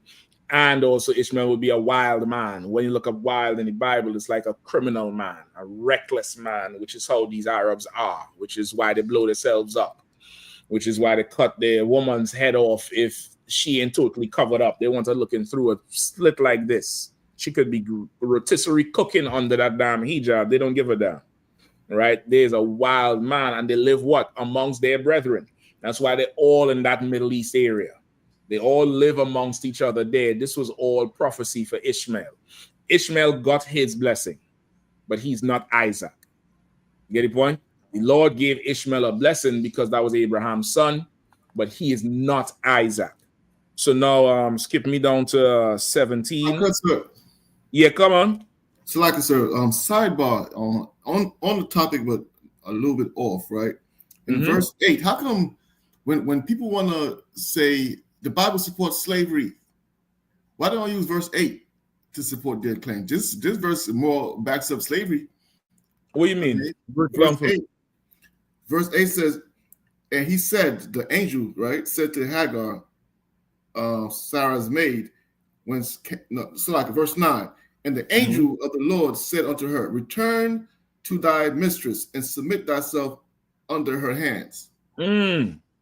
They never use this. They could use this as say, hey, the scriptures support slavery. And I'll say, exactly. Listen, I think you might have helped the Jewish man out, dog. He gonna pull this and put this on every bomb and say you Arab better return to Sarai, because he think he's the son of Sarai. You know what I mean? He think that's him. He think no, these Arabs should just bow down to him. But this is definitely a good one to use in a battle for sure. You know what I mean? Go ahead, Alex. Like I made, and this is a heavy precept to go right with Isaiah 14:1 that we just read. We would have kept in verse 2 where it says that Jacob gonna possess them, all the strangers. All the strangers, they're gonna be joined to him for a possession. Use all those things. They don't tell you all those things because the Christian church is the white man's operation. Right. You get the point? Let's get some more. Yeah, go ahead. I'm talking about when I say they, I'm talking to people who try to say, like, for example, they'll pull a scriptures that says, be in subjection to your masters. The people who want to battle us to try to show, the scriptures support black people being slaves by misquoting that scripture. Why don't they come here where they show the heathen is a slave? They'll never pull this one because this one here says the heathen is a slave, not us. Yeah, for sure. That's what I'm saying. This is a good precept to use in a battle. I'm definitely putting this down in my precept book to when I battle them Muslims. Not the imposters over here. I'm talking about them straight up jihadis when traveling. I'm going to battle them and I'm going to ask them what Genesis said in the book of Musa. And they like Musa so goddamn much. What does it say? Go back and submit yourself. I'm going to make them read it. Yeah, that's what I tell you. It depends on how you use it. I understand exactly what you're saying, Awarium. I'm going to use it. I'm going to use it, brother. I'm going to make them read it. I'm going to make them read it and admit that they should submit. And then they're going to try to blow up the thing and they're going to realize what's going on. All right? Mark my words out. So what, Awarium? Good precept. All right. Give me from verse 15. Okay, sir. Let me get somebody else to read, all right? Okay. Anybody else online? Who else is there? Who else is online, Bukwatch? I'm asking. Trinidad. Just Trinidad? Trinidad and also one. That's it? Okay, no sweat. Go ahead, SWAP, or anybody else down there. Genesis chapter. Go ahead. Genesis chapter 16 and verse 15. And Hagar bare Abraham his son, and Abraham called his son name, which Hagar bare Ishmael. Verse 16. And Abraham was 86 years old when Hagar bare Ishmael to Abraham. Where you at? Verse what? Genesis chapter 16, I read verse 15 and 16. No, Salaki 17. Genesis 17 and 15. Salaki if I said 16. Genesis chapter 17 and verse 15. And the Most High said unto Abraham, as for Sarai, thy wife, thou shalt not call her name Sarai, but Sarah shall her name be. Go ahead. Verse 16. And I will bless her and give thee a son also of her. Yea, I will bless her, and she shall be a mother of nations. Kings of my people shall be of her. Kings of my people. He didn't say that about Ishmael. He said kings of my people will be from her. Go ahead. Verse 17. Then Abraham fell upon his face and laughed and said in his heart, shall a child be born unto him that is 100 years old? And Sarah, and shall Sarah that is 90 years old bear? Right? So Abraham didn't believe what the Lord was saying. Abraham laughed. Right? He laughed at it because he couldn't believe, because of course he already has one son and he's older now. He's older now. He ain't believing that thing out. And it's very hard to believe a prophecy from the Lord, because the Lord is not a man like you and I and men. He doesn't think in limitations. You get the point? Let me tell you the difference. Or let me try to explain it. You'll ever see that thing with Saquon Barkley, where he jumped backwards over the nigga? Okay. How many normal people thinking about doing that in that moment? Nobody. There's another one, brother. This is one of my favorite ones. It was a Cincinnati Bengals. I think it's a receiver. Okay. And he's running. He done zip through everybody. He's running to the end zone. And there's this huge defensive player there. And I'm thinking, okay, the play is over. And this defensive player lunges at him. And this nigga forward flips over the dude into the end zone and lands. I mean, not even fumbles. Sticks it like he in the gymnastics, like he's Simone Biles or something. Sticks it perfect for a touchdown. And I'm like, okay, these niggas is different. They're not regular people. And it amazes everybody, so much so that the white man tested Saquon Barkley the next morning for drugs. He said this nigga got to be doping. Because who on earth does that? It's unbelievable. Now, this is a human being doing this. And you can't believe it. You think you're going to be able to believe what the Lord sees? You don't see that there's enough space to turn and jump and sit back over a nigga. Just sit back over this nigga. You don't see there's enough space to forward flip. He's going at your knees. I'll just forward flip over him and go in the end zone and score. You're not seeing that. What do you think you're missing with what the Lord sees? The Lord sees things you can't have. His limitations is not a man's limitations. You get the point? So I'm gonna come to you. I think Bakwash had his hand up. Go ahead, Bakwash. You might want to play that too much. These fools be acting like these highlights is the mother's rosary beads or something. They'll want to say they'll copyright the shit and block the whole class. It's like the defender. I'm looking at it now. It's showing now, and he jumped into it. Yeah, he tried to. He just jumped over, and he flipped over the nigga. And brother, that is an amazing, amazing thing. Like, who the hell thinks about doing that? Much less execute the shit. Nobody. Now imagine what you not seeing that the Lord can see. You know what I mean? Go ahead, If I may, like when a person does stuff like that, you're not thinking about it all, just come after you, just do it. But if I could, what I like to point out, what's his name? Carter. Vince Carter. What's his name? Vince Carter? Yeah, Vince Carter in the Olympics. some Ukrainian or somebody. He was 6'8". Yep. Stepped up in front of Vince. I think you're taller than that, right? Yeah. 7'2". My bad. Shortchanged. My bad. It's a lot. 7'2", stepped up in front of him and he completely jumped over him. Yep. And dunked on him. Have you seen the interview after with Vince Carter? Nah. Vince Carter said he did not see the dude. He said he didn't know. He thought everybody was clapping because of where he jumped from. And he's running he's running unhappy because of where he jumped from. Everybody else is like, yo, you jump over that dude. And then what he said is he noticed when he's cooling down to go back to play, they're still losing their mind. And he's like, well, what? The dunk wasn't that good. Then he saw the replay and realized what he did.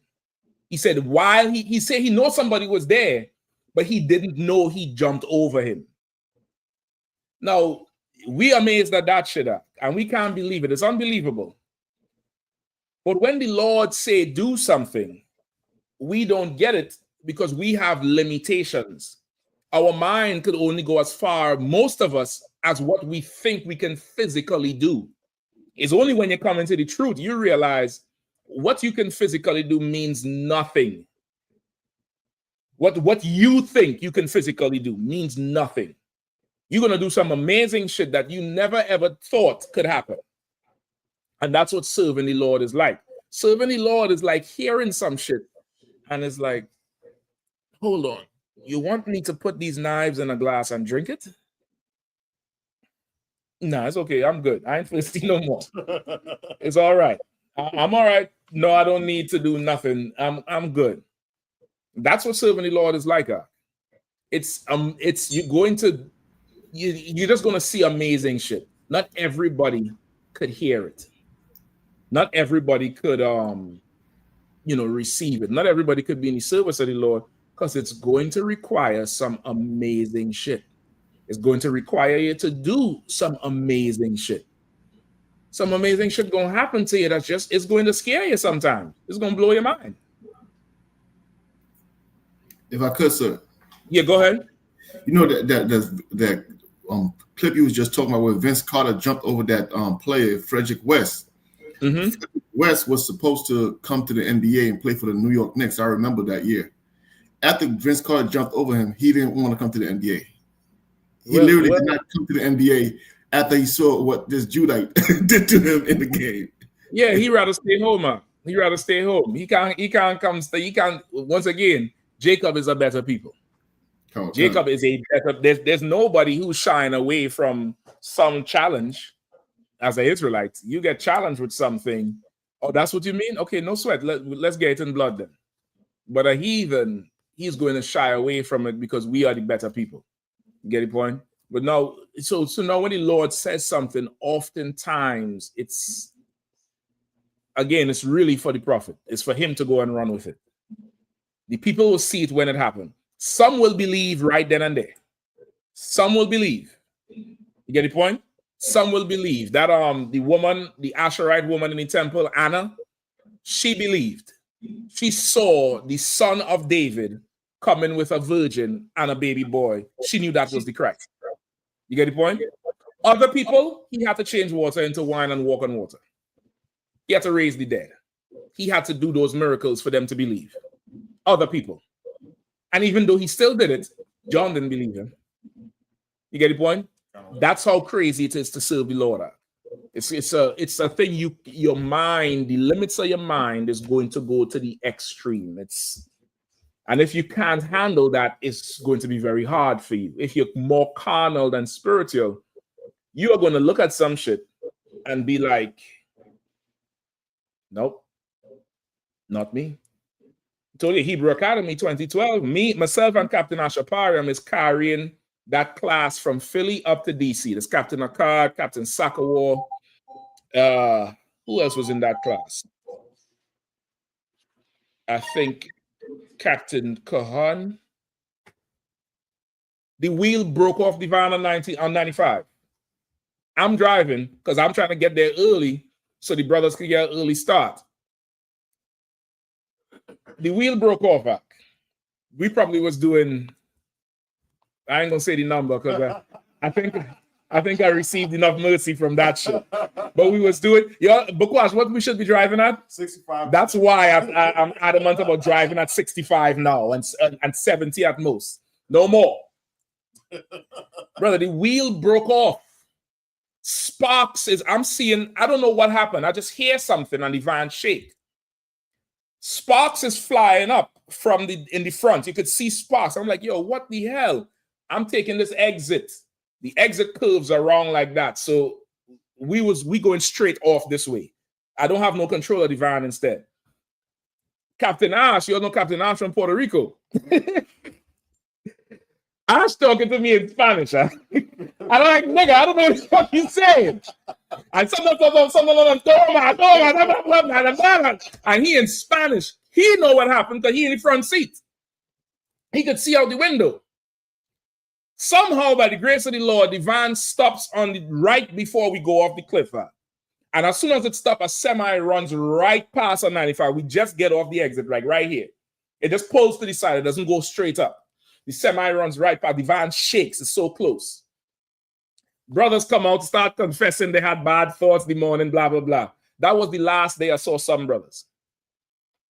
Some brothers never came back.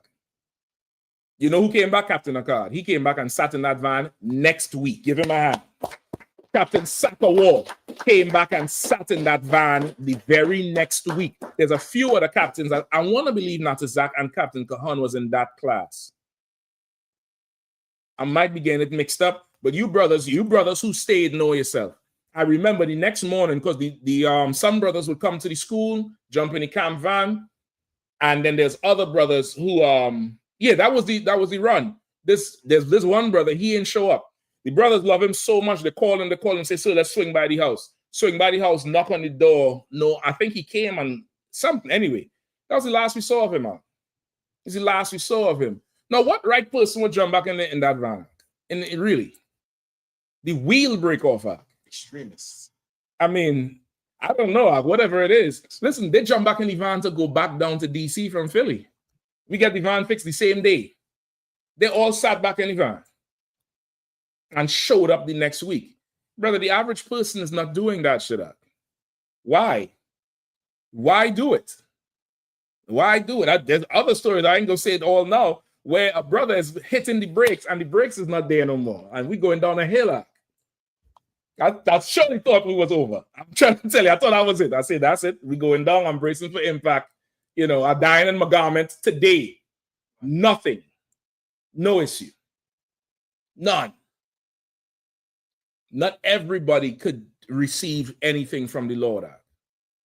And it's a test. It's something, you know, it's a prophecy, or you're gonna hear something that's gonna freak you out. It's gonna make you be like, what? Nah, I can't receive that, or I ain't believing that, or you don't put any emphasis on it. So over time, you forget this is what was said.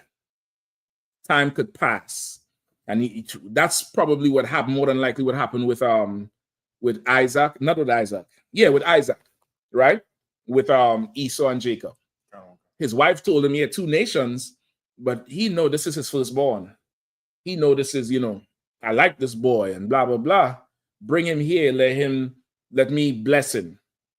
The mother knew that wasn't him and went to get to work to make sure her son, who is her flesh and blood, gets the blessing. You get the point? And that's really what happened. It's not that he was not wrong for wanting to do it, but that's not what the Lord wants. You understand?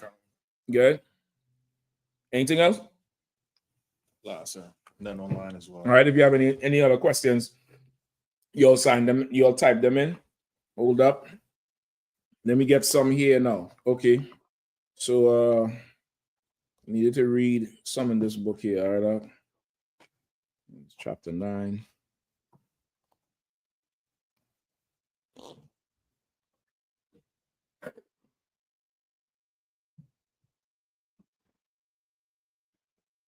Hold up. Bear with me one.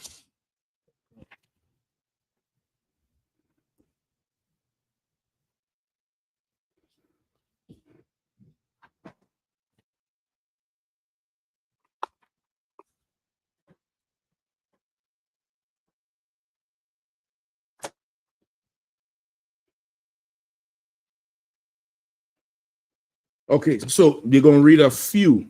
There's a few in here I want you to get, all right?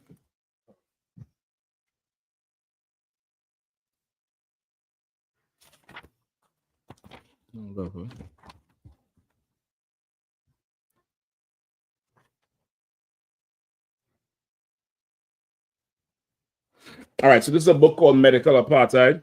It's called The Dark History of Medical Experimentation on Black Americans from Colonial Times to the Present. This book came out maybe 5 to 10 years ago, all right? And they go into a lot of the history on what happened with America and Black and Latino people, even though it says Black Americans, right? Take it from here. This is a chapter called The Children's Crusade. All right, The Children's Crusade. All right, so you read from here, American Medicine, right here, all the way to, I think, here. I'll let you know where to stop. All right, go ahead. American medicine has not spared Black children its very worst abuses in the name of scientific research. This chapter will discuss some of the many experiments that recruited Black children primarily or exclusively, that stigmatized Black children and whose agendas were specifically racial. These have harmed not only children, but also the image of all African Americans. Over a decade ago, Isaac became ensnared in such a research initiative tailored specifically for children of color. Between 1992 and 1997, New York State Psychiatric Institute, NYSPI, and Columbia University's Lowenstein. We read this before? Yep. Come across. Lowenstein Center for the Study of Prevention of Childhood Disruptive Behavior Disorders conducted several research studies that sought to establish a link between genetics and violence. They performed experiments upon at least 126 boys, most of whom were between the ages of 6 and 10, utilizing the drug fenfluramine. Columbia described the population of boys who were given the drug as 44% Black and 56% Hispanic. But this is misleading. Hispanic is an ethnic category. In comparison, people of white, Black, and mixed race, all the Hispanic boys lived in the Washington Heights area and were Black Dominicans. Right. So they're making the example of all these kids they used purportedly were Black, but they were not just Black. They were Black and Latino. But sometimes in history, they tell you these kids these Latino kids is a mixed mush of white Spaniards and all that type of stuff. But these kids was from a part of New York that had the Simeonites or the Dominicans. All right. Hold on. So now this is a precursor and a refresher of it. Let me get you to where I need. All right. Okay. Let me get you to some more.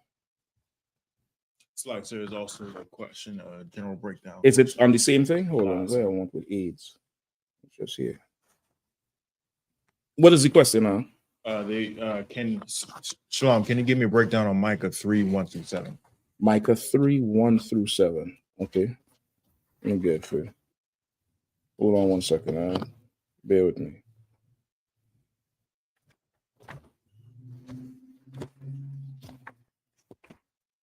All right, bear with me one. Chapter 9, okay.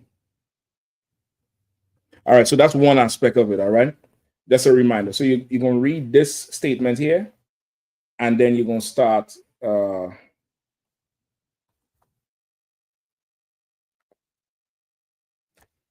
from here. And I'm gonna speed you along, all right? Then I'm going to get to the other part with the children, All right, go ahead. Starting from here. You can read this the chapter and from here. Go ahead. Nuclear winter, radiation experiments on African Americans. If anybody knows how to do a good job of body snatching, they will really be serving their country. Right? This was a statement made by one of these scientists saying, if you know how to just kidnap people and make people disappear, at this point in time, you would be doing a good service to your country. Because they was doing experiments on whoever they could find that would not be missed. All right. So now this was this here is an account of this black truck driver who got into an accident. And they had plans for this dude. Hold on, let me see if I might need to read it a little bit ahead.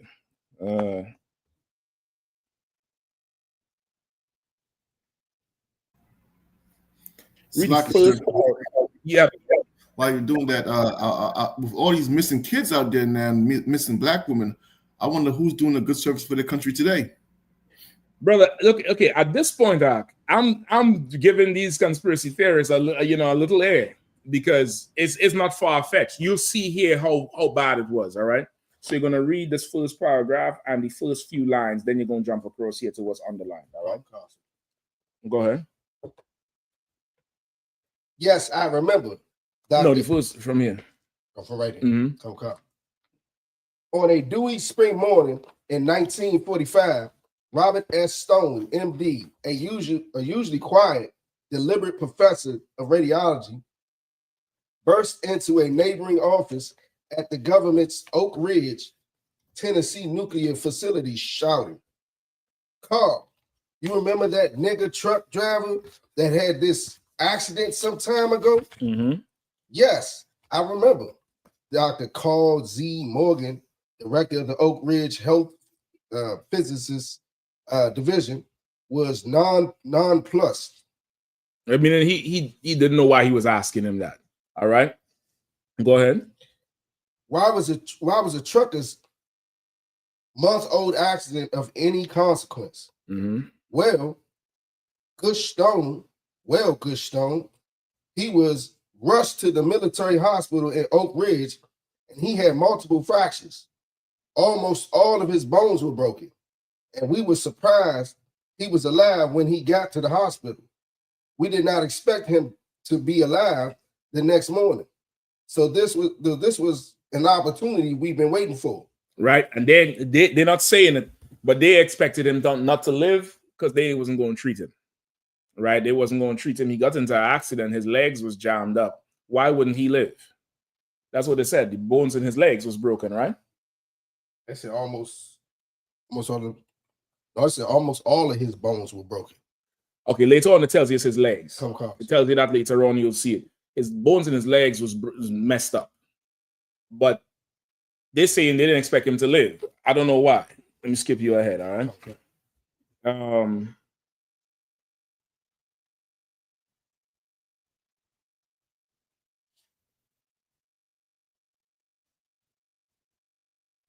In fact, you could just keep reading. Hold on, where you at? Right here. Yeah, let's keep reading. Okay. You'll run right into this underlined spot. Go ahead, though. Come across. So this was an opportunity we've been waiting for. We gave him large doses by injection of plutonium-239. Right. So they was waiting to get a patient who was jammed up, and he was black, so nobody would be able to do something against them. So they inject him with plutonium, which is a highly radioactive, element. Right. Go ahead. And it's man-made. I believe plutonium is man-made. Go ahead. Okay. To what?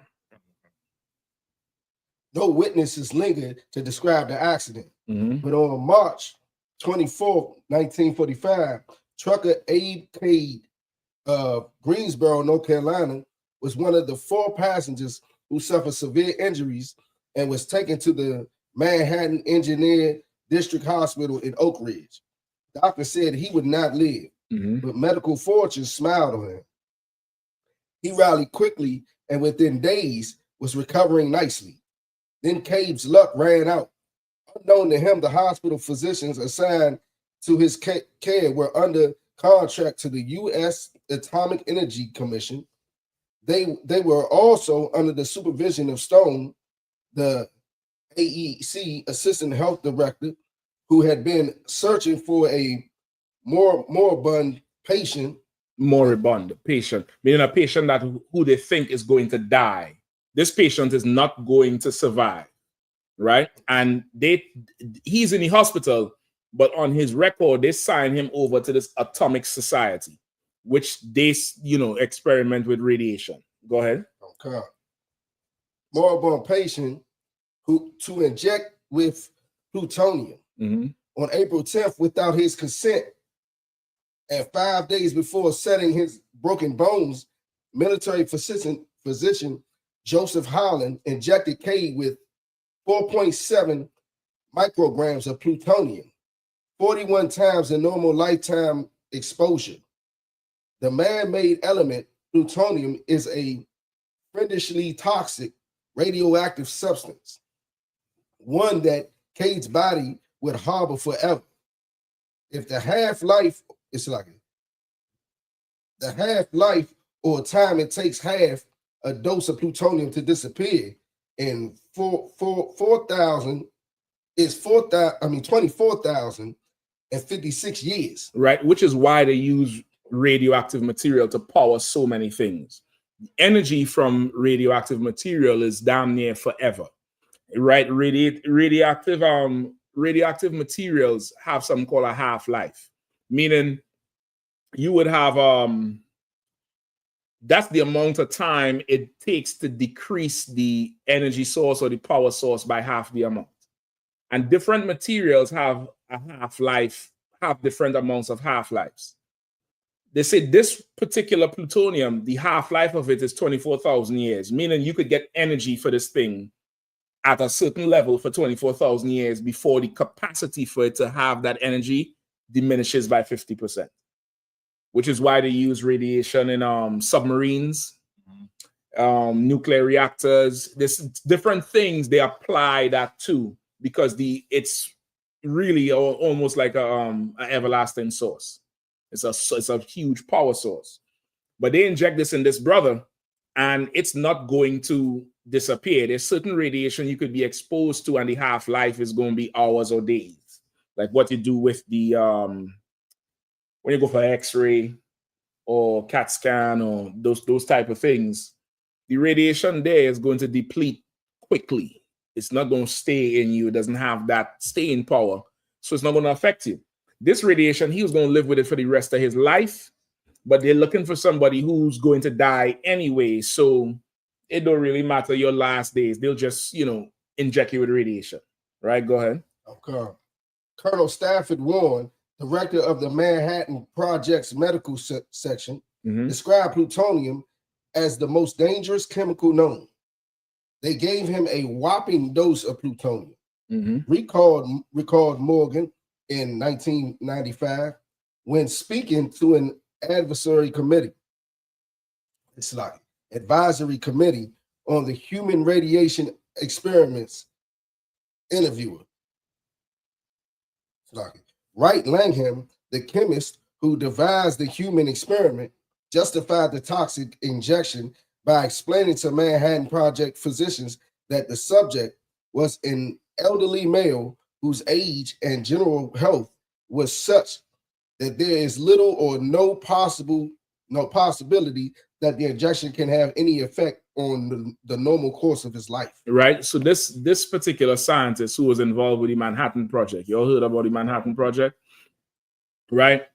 He said, listen, man, he put on paper as he's explaining to these people, we don't have to worry about this dude. He old and his health is failing. This radiation is not going to change the rest of his life by much because he's dying already. That's what they said on paper. They don't know this dude. Keep reading. Okay. But K was only 53 and held 53 years old. He's 53, and he ain't 53 today. He's 53 in 1940. Keep going. Okay. And held down a grueling job hauling long trucks, except for a Except for a cataract, he enjoyed excellent health. But this brother was 53 years old, truck driver, moving stuff. And usually, a truck driver had to take part in loading, right? At least back then. Now they change it. But they say outside of a cataract, he didn't have no issues. So they don't line on the paperwork already with this guy. Keep going. Okay. Before they set Cade's broken legs, AEC doctors completed higher priority tasks. Mm-hmm. They extracted bone chips and pulled 15 of his teeth to measure Cade's newly elevated plutonium levels. No, that's what I say. His legs was broken up. You get the point? He just had broken up legs.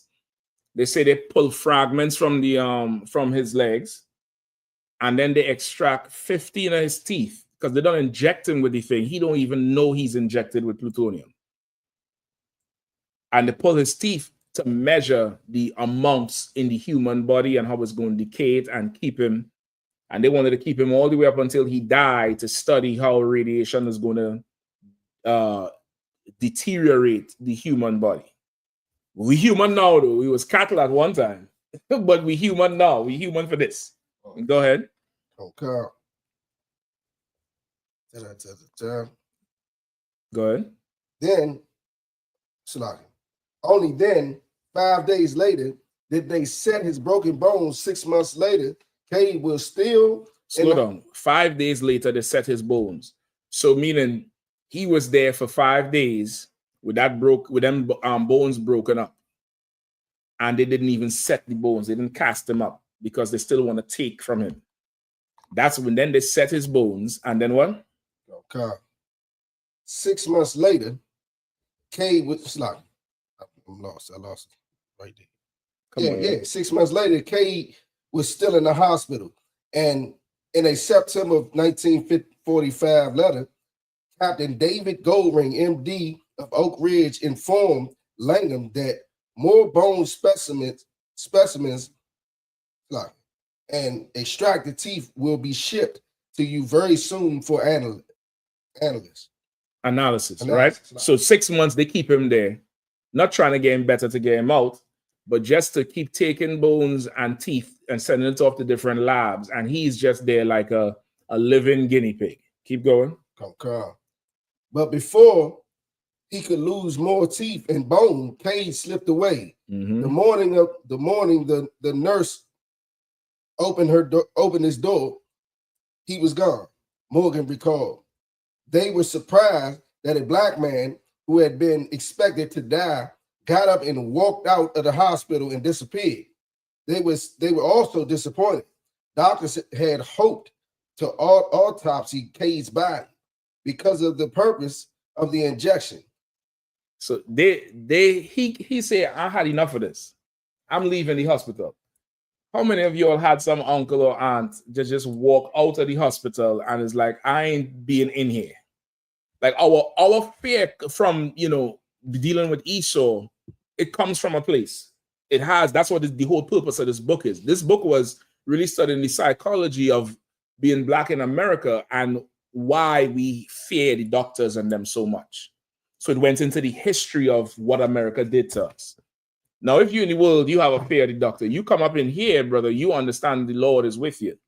And you go to the doctor and get counsel and then come back and say what the doctor said and you get more counsel and you do what you're advised to do. In here, you don't have no fear for anything dealing with that.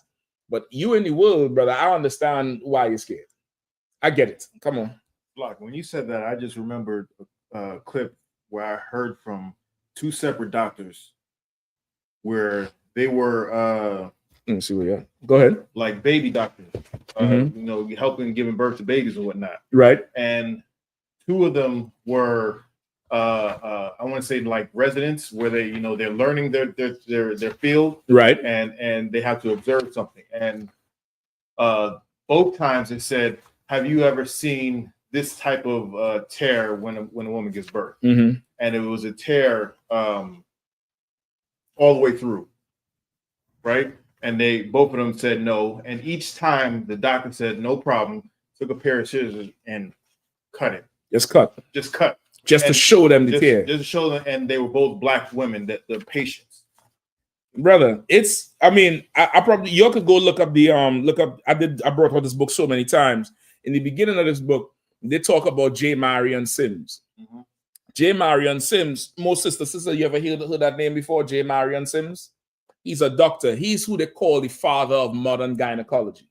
You go to your OBGYN today, all the knowledge he has comes from J. Marion Sims. All the tools he used, the forceps and them, comes from him. J. Marion Sims got skilled at studying the female anatomy by cutting slave women open.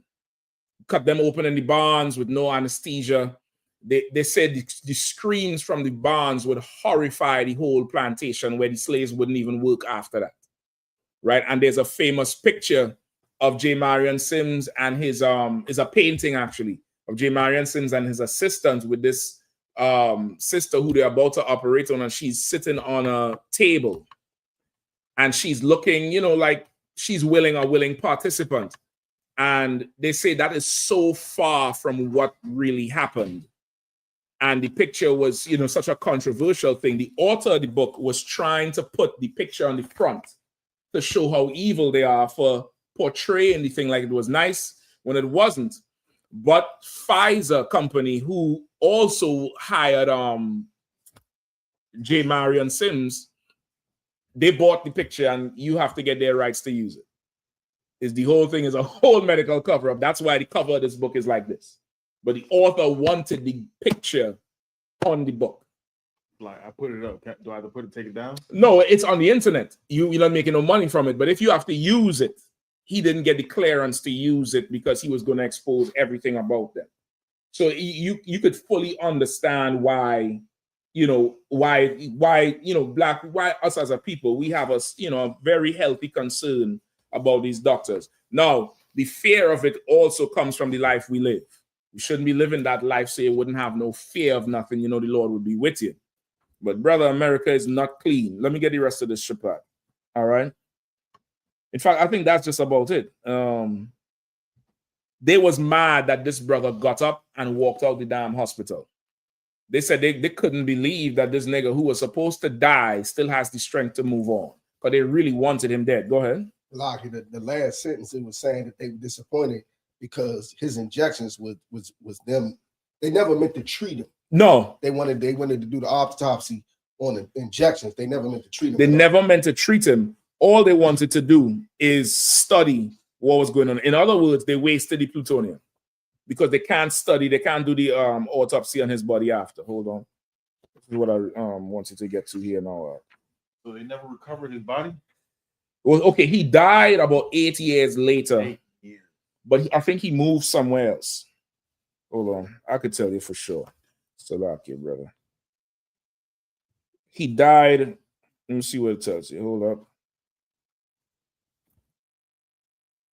Like, so he's a superhero just living that long with a severe radiation poisoning. Yeah, and the injuries. Hold up.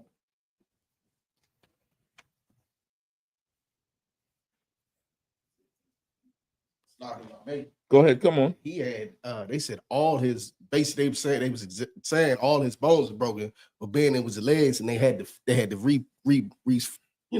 cast it and reposition it. Yeah, he in 6 months he ran up out of there, huh? Yeah, once he was able to move, he rolled out. I can't find the part right here now, but he died of heart complications, which they say had nothing to do with the injections, but he died like 8 years later.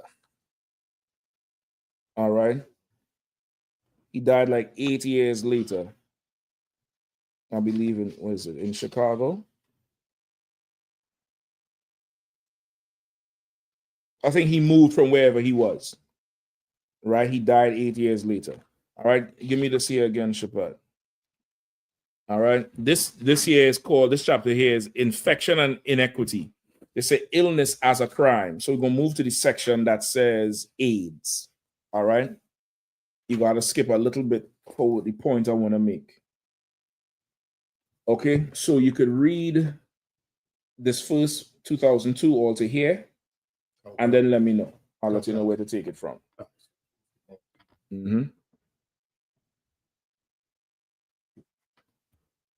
Okay. In 2022, HIV infection. 2002 or 22? 2002.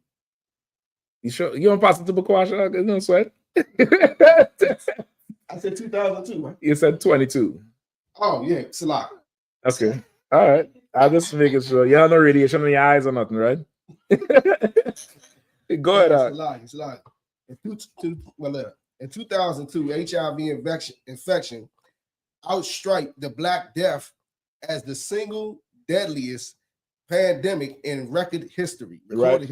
Right. So for Black people, the HIV epidemic was the #1 killer of Black people by the year 2000. Yeah, almost I'm saying 2022. By the year 2002, right? Go ahead. Oh God. According to the Joint United Nations Program of HIV/AIDS, 40.3 million people across the globe were infected with HIV, and 3 million died of AIDS in 2005. Sub-Saharan Africa is the most heavily affected region because it is home of 64% of new HIV infections. Okay, go ahead. Close to the home, HIV now constitutes the third leading cause of death for young adult African Americans, those between 25 and 44 years of age. Now, of course, the person who wrote this book in the world, so they had to always include the Hamite stats, but that ain't got nothing to do with us, right?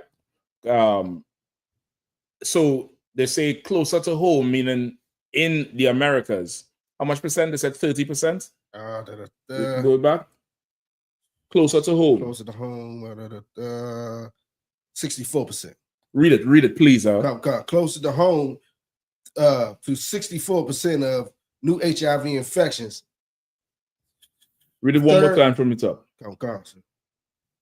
Sub-Saharan Africa is the most heavily affected region because it is a home to 64% of new HIV infections. Closer to home, HIV now constitutes the third leading cause of death for young adult African Americans, those between 25 and 44 years of age. Right. It's the third leading death for young Black people, right, in America by 2002. Keep going. Oh, God. In 2004, the CDC determined that most of the AIDS cases in the United States were diagnosed in African Americans. Most of the HIV cases by 2004 was diagnosed in Black people. All right. It's remember HIV started off as what? A white homosexual disease. That's how it started off in America. It was protesting the gays. The gays was protesting. They were saying it doesn't affect, just gay people. That's how it started off. It started off as a queer disease. By this time, brother, it done took over the Black community. Right? Go ahead. Oh God. As this book went to press, AIDS was being diagnosed in Black Americans at 10 times the rate as in whites. It is 25 times more common in Black women than in white women, and 10 times more common in Black men than in white men. Nearly all American children affected by HIV, approximately 83% are Black or Hispanic. Out of all the children affected in all America with HIV, they say 80%? 83, sir. 83% was either Black or Hispanic out of everybody else. All right, go ahead. I'm calm. But one reads more about the tragic plight of sub-Saharan African children than about the children in our own backyards. Now, even back then, the media, everybody, the doctors, they always care about the heathen more than they care about us. They talk about, the plight of people in sub-Saharan Africa. Meanwhile, you have 80% of Black and Latino people who make up what? Black people made up what? 13% of the population for the longest while. So you have a people who is less than 20% making up 80 something percent of HIV infections, which was viewed as a damn near pandemic or epidemic. You get the point? That's, you know, you close to the end of the on the line. Okay. Let me show you. Let me tell you where else to go. Okay. So again, America's plagues, it's affecting us as Black and Hispanic people, not separate, right? Just like COVID. COVID started off with who? Devils and chinks. That wasn't affecting us to the point where we was like, well, that's the, you know, we don't get that disease. People were saying that shit until all the essential workers started getting it, because we still had to go to their slaveries. We still had to be out. If we was able to be separated and segregated and still survive, it probably would not have ravaged our community. But when COVID just started, Black and Latino people wasn't getting it, because this was a disease white people got because it was traveling so goddamn much. And the Asians, that's their travel time as well. And they was exchanging it, going all over the damn place. But that's something that did not started affecting us. But we ended up with it. We are partaking of the plagues of America. You get the point? This was a plague of America, and we partaking of it again. Give me here by the late 80s. From here, by the late 80s, the late 1980s. And you're going to read all the way to this side. 332. Yep. And then you'll let me know. Okay. By the late 1980s, all the way to the other side. All right? Okay. Go ahead.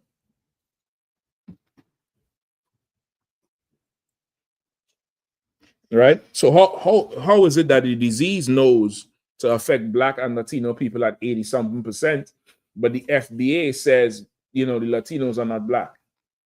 The disease knows they're Black. Mm-hmm. Obviously.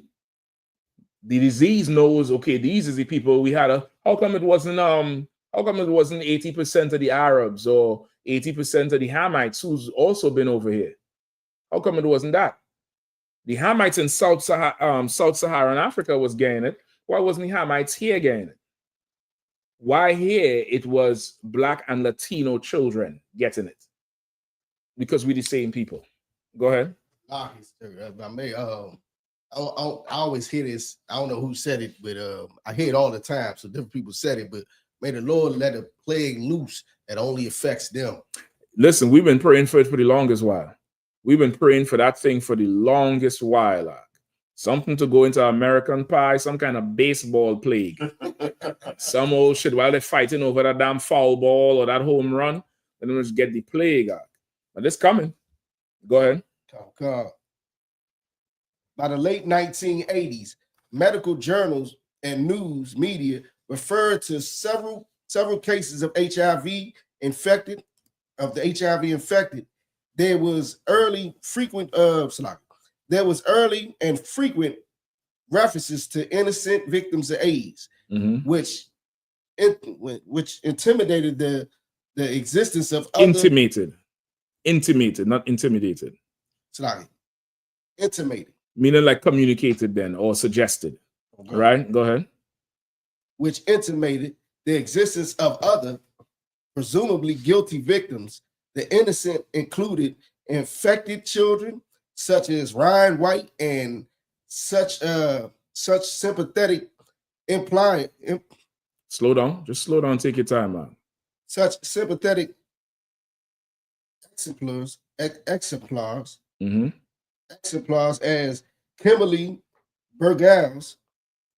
What they had in common, besides media sympathy, was white skin and virginity. Mm-hmm. So now these two, they give a ton of sympathy to these two devil children who got HIV, and the media started touting these was innocent victims, meaning. These, you remember hearing it. These was innocent victims, meaning they didn't do anything wrong to get it. They wasn't a bunch of white gay men having unlawful sex, which is what AIDS was when it was introduced in like 1980 or 79. It was this disease that all these sodomites was getting. You could go on YouTube on your own, early HIV marches. It's like a pride march. It's like a full-out pride march with only sodomites and queer folk and all that shit, because it was in their community. That's all who it was. Over time, that shit spread with all the download this and the download that and the poverty where, like how Jeffrey Dahmer was a white man who was gay, and he went to the sea when he started slumming it and started getting black and Hispanic men who was gay. And due to the poverty, he's able to seduce them with cash and all that type of shit. And that started entering our community, right? These children did not get HIV the same way. So there's like they're innocent because at that time they were also saying it's a punishment from God, right? And they're saying these children are innocent. They is not like them, but they got it. Now let's hear what was happening. Keep going. Okay. Ryan White. Ryan White was a 10-year-old boy who had been cast out of school because of his HIV status and whose family had been persecuted by fearful neighbors. Mm-hmm. His sad tale of cruel discrimination against a sick child was narrated by newspapers and television everywhere and was punctuated by frequent reminders of his innocent status. He had not contracted HIV from a sexual encounter or injected drug use, which is up until that time how most of them people would get it, by some kind of deviant sex or the drug addicts exchanging the needles, right? And drug addiction and sexual deviancy usually go hand in hand, especially in the white society with entertainment and Hollywood. You see Puff Daddy. Get the point? It was a drug-infused sex fest. That's what he was consumed the last year dealing with. It damn near goes hand in hand. Keep going. Let me see where you are there now. No, keep reading. Keep reading, Salaki. Come on. Neither had Kimberly Berghaus, another innocent victim who had been infected by a dentist implicated in the possibility intentional infections of several other patients. Right. So this dentist, he had HIV. And the story came out that there were so many other patients that was getting HIV who saw him. They was looking at him like he's doing this on purpose, like retaliation. He's doing this on purpose. Then this young girl, she got the HIV from him, not from anything else. Because it's like, these is kids, right? You reach that. Let me see the end of that part. Where you are then? Where you are at? Here. That's victim ravage, right?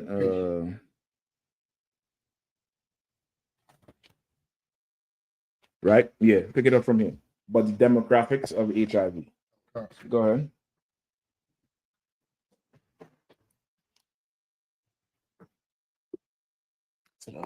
But the demographics of HIV infections began to change as HIV preyed upon the marginalized.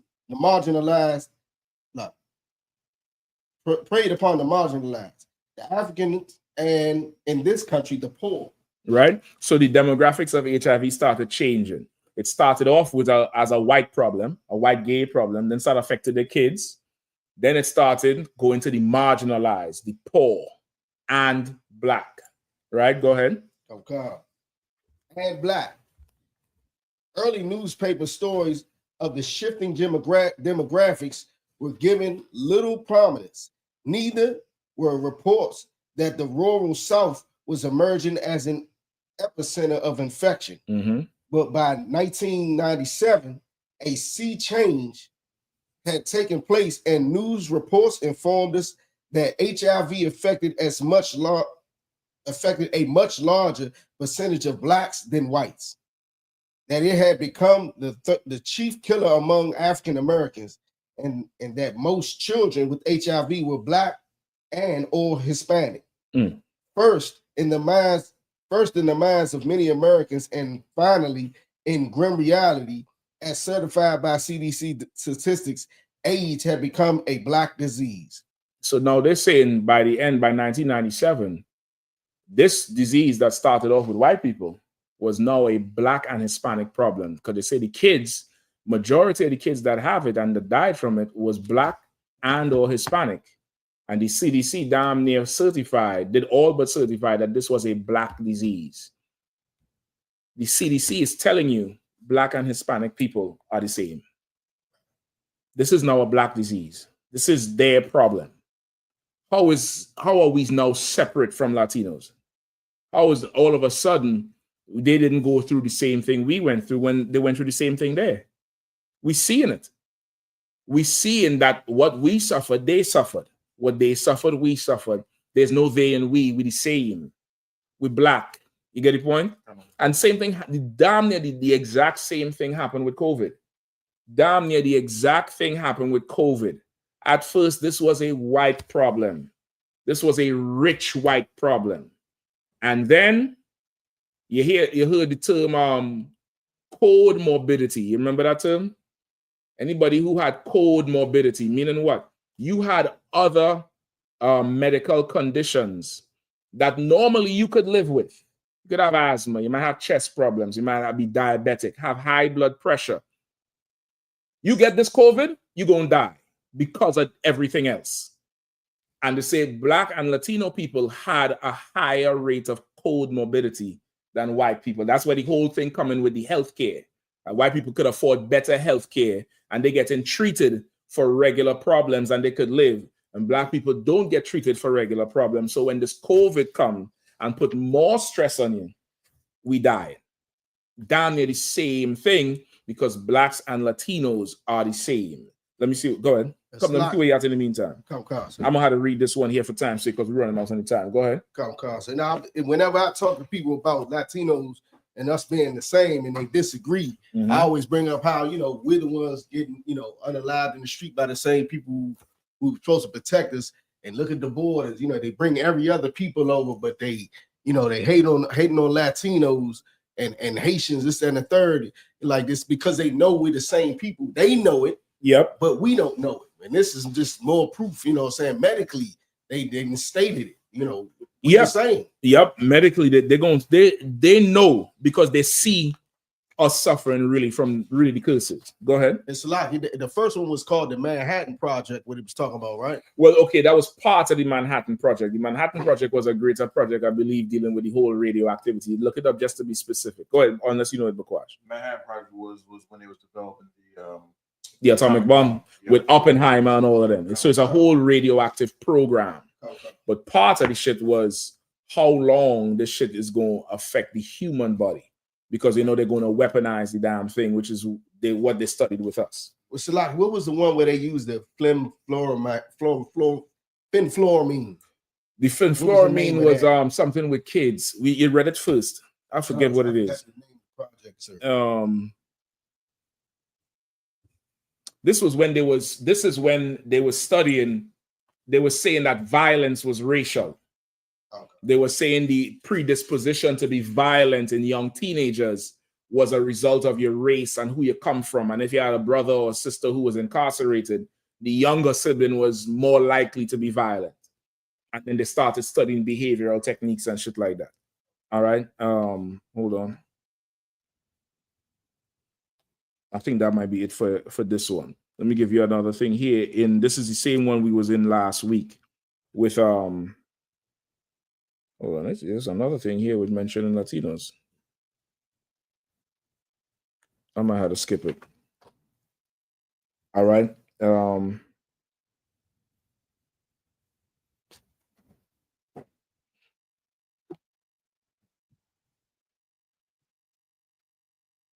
Yeah, I might have to skip this one. Anyway, so here, this is the same one, Harvest of Empires from last week, right? So we read what was going on with the Latinos, how they've been coming, especially the Central Americans, right? So now there was a time in the history of America around the 1840s, right, where the Europeans started coming through because of the gold rush in the West. And when we talk about the Europeans, we're talking about the Polish, German, and Austrians, right? And they wanted to come on through. So we're taking it from there. I think, let me know if this sounds familiar. I can't remember if we got this far. I don't think we got this far last week. Does that sound familiar? Okay, so that's what was happening here, right? After they started taking the land back, they also had Europeans, not the white Americans who was already on the east. They had Europeans coming over for the gold rush, right? And you had military people getting boats and doing side contracts to taking them up that river all the way along the south. They would come in through Florida, go along the south, then hit some river and go all the way up to the west. You get the point? So now let me get from the start of the Anglo-Saxon. Hold on, I might need a reader for this one here. Let me see. No, let me skip it. From the start of the Anglo-Saxon settlers, from the start, the Anglo settlers saw the Mexicans in South Texas as an obstacle to progress. You remember that, right? And routinely cheated them out of land. So now with that, it started getting conflict and there was pushback. But those Anglos, they had the US on their side. All right, so let me skip you right ahead.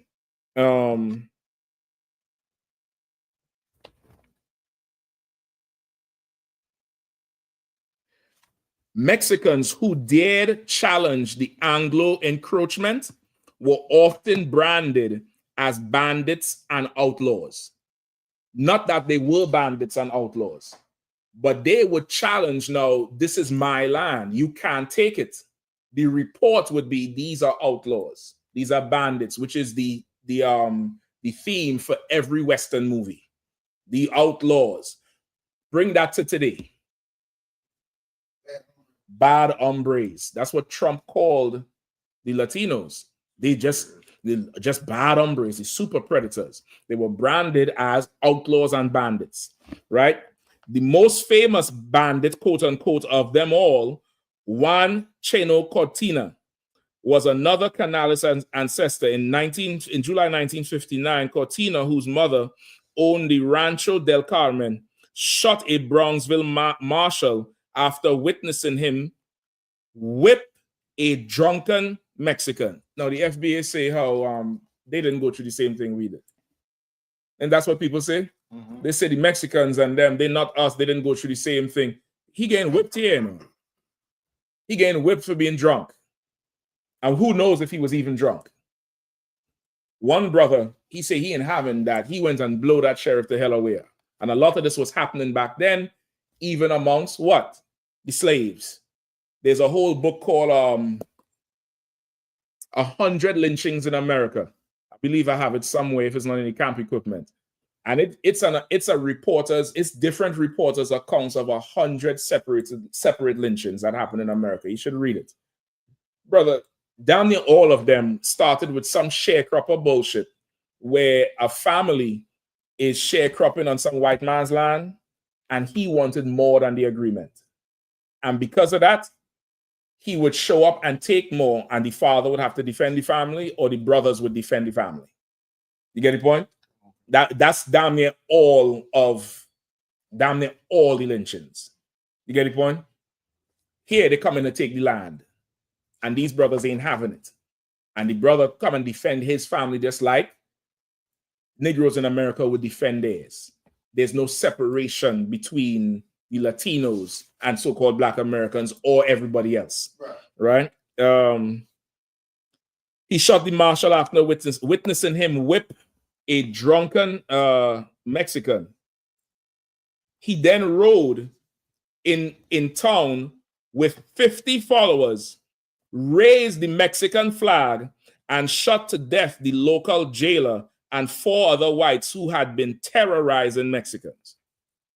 Now you see where the hatred for that flag come from. Remember, there was just a few weeks ago saying, oh, you could raise that flag here. John Hyman broke it down. They see it as an act of war. They see this thing as, how dare you stand up? You're supposed to take this abuse. You get the point? Because in the past, these Germans and these Polish people was evil to Issachar. And some Issacharites ain't having that shit. They ain't doing it. Go ahead. Like, remind me of Judas Maccabee. Brother, it's really the same people. Okay. It's the same spirit. All right. The only difference here is Judas Maccabees was in his own land with the Lord's laws. This here is different, but it's still a form of self-defense. All right. The town's whites dispatched a militia and a company of Texas Rangers to capture him. You remember that old movie, Texas Walker Ranger? Yeah, they built on racism. They built on super predator racism to capture him. But Cortina raised an army of 1,200 Mexicans and routed them. Routed them niggas out. They come down there with how much ever they say. I don't know. I even think they say dispatch a militia and a company of Texas Rangers. This nigga get 1,200 essays to come out there and just tear them niggas out the frame. You ain't hearing about that in Black history though. You're hearing about it here. Now you see why they don't want why they want to do away with critical race theory. Because stories like this should not be told. We should only hear about when the rockets did fly and bombs burst in the air. And how all through the night we saw that the flag was still there. They want us to remember their flag. But our brothers put up their own or a flag for whatever. That's a problem. Meanwhile, you're always doing whatever you wanted. Stealing land, pushing people off, whipping people wherever, just like ICE. Just like ICE. All right, you ain't whipping that flood, though. That flood whooping your ass. 45 minutes. So then it goes into the land. Hold on. Let me get in South Texas, where Mexicans remain the overwhelming majority, which is closer down San Antonio, that type of area lower down, below that Rio Grande, like we talked about before. 1/3 of all of the ranches and all large estates were in Anglo hands by 1900. So by the time they came in from 1840s, 1850s to the year 1900, half a century, they got 30% of all the ranches. And these ranches is hundreds of acres. And they just took it. Only the smaller Tejano farmers clung to their titles. Among the diehards, because remember they created laws in English that the brothers couldn't understand, and they would come in there and take the land, say they wasn't paying taxes. They say only a few of them farmers held on to their titles, and you know how they had to hold on to it. Among the diehards was Luciano Canales, who ran the family Buena Vista Ranch. As a result of Luciano's determination, Ficaro Salazar, his great-grandson, still retains title and 200 acres of the old ranch till this day. They had to protect it with guns, Salazar, a San Antonio Army engineer, recalled in a 1992 interview. Any poor fellow who didn't lost it. So if you didn't have no tool back then, brother, they'll just run in there and take everything. If you was armed up, you could, and they had to do it to protect themselves because these oppressors was just running muck over them. You could find that in any American slavery story, post-slavery, we call it a sharecropping story. You could find that similar story where if these brothers didn't have some rifles on them, their whole house would be ran through, totally ran through. Let me get some more, all right, real quick. What time we have there now? 9:36, give me about 10 more, all right? By the 1920s, the Rio Grande Valley was as segregated as apartheid South Africa. And apartheid South Africa was very segregated. Listen, by the 1920s, which is the Great Depression in America, or the beginning of it, down there was so segregated. It was Europeans and Mexicans. You wonder, I always wonder, why does white America hate Mexico so much? And I'm seeing here why, because Mexico didn't allow them to just roll over. They didn't just roll over and give them up the land. They fought back and they put a hurt on Mexico, on them Europeans, right? Mexicans composed more than 90% of its population, but the white majority controlled most of the land and all the political power. So now they have, I might just read it. Imelda Gaza, a retired public school teacher who was born in the town of Buena Vista in 1923, she said she never got to meet a white man until she was 13. And she was born in 1923. That's how segregated they were. She never seen one until she was 13 years old, right? Her brother-in-law, Santos Molina, admits to having seen an Anglo around during his childhood in Bronxville, but I only got to meet them when I went to Oiltown High School. The first organized attempt to break down that segregation came in 1929 when 7 Mexican organizations met in Corpus Christi to found the League of United Latin American Citizens, otherwise known as LULAC, League of United Latin American Citizens. LULAC's goal from its inception was the complete assimilation of Mexicans and their acceptance as equal citizens by the Anglo society. To accomplish that, LULAC made its chief goal teaching Mexicans to master English. What is LULAC? What does LULAC sound like? The NAACP. So you mean FBA? The Latinos had their own NAACP, their own sellout cool organization because of oppression under the white man? And how you saying that we not the same? You really don't, you're ignorant, you don't know no history. Because it's right here. After fighting all this and getting, slaughtered and no justice, they say, if you can't beat them, join them. Let's get all the Uncle Toms and go up in there and we will assimilate. That's the goal. We'll make ourselves good, good citizens of white people. And we want equality, just like the NAACP. Once the Great Depression hit, and of course, they said the main goal was English.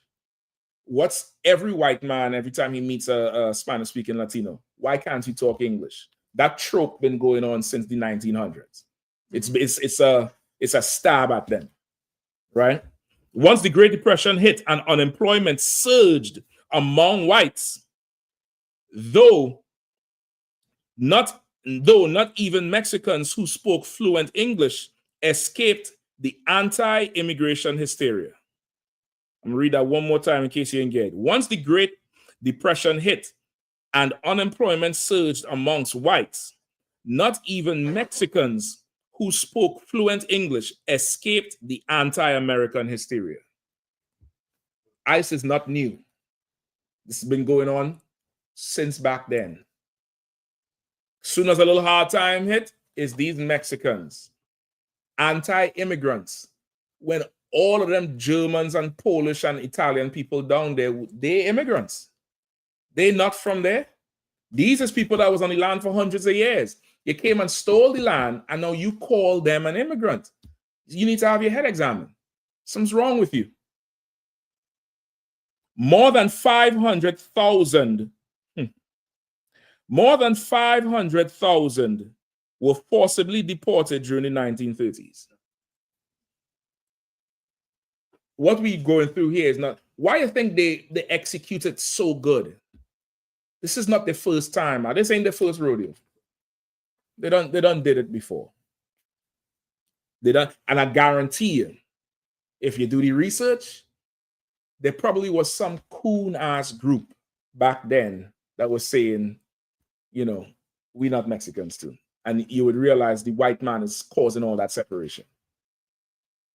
In the 1930s, among them, many who were U.S. citizens.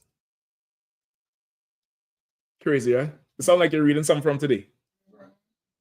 One of the few areas of the country spared the hysteria was the Rio Grande Valley, where Mexicans were able to find safety in numbers. There were no jobs, but the land took good care of us. That's straight out of Genesis 49. And he saw the land was good. You get the point? We planted corn and grain, watermelons, calabazos, and beans. We had flour, and we had 4 or 5 milk cows. They was able to survive, right? Let me skip ahead. The onset of World War II brought yet another reversal in U.S. policy towards Mexican immigrants. 3 months after President Roosevelt declared war on the Axis powers, the United States and Mexico reached an agreement on a new program. Guess what for? To import Mexican laborers. All them, that's what Alligator Alcatraz is for. You're gonna hear every deported Mexican, every detained Latino, or every detained Israelite given a deal to go to war. You understand? It's gonna happen. It's going to happen. Hold on. As many as 100,000 Mexicans a year were soon being contracted to work here.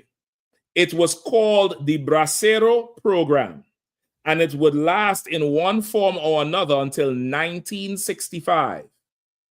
While, and that's your DREAM Act. You remember the DREAM Act under Obama, where you could go sign up for the military, and they're gonna quote unquote give you citizenship. They did that before. While it did, it brought millions of migrants into the country for seasonal work. And each year after the harvest, a good portion of them found a way to stay in the country. Not that most Americans cared. Until the 1960s, few paid attention to the human traffic along the border.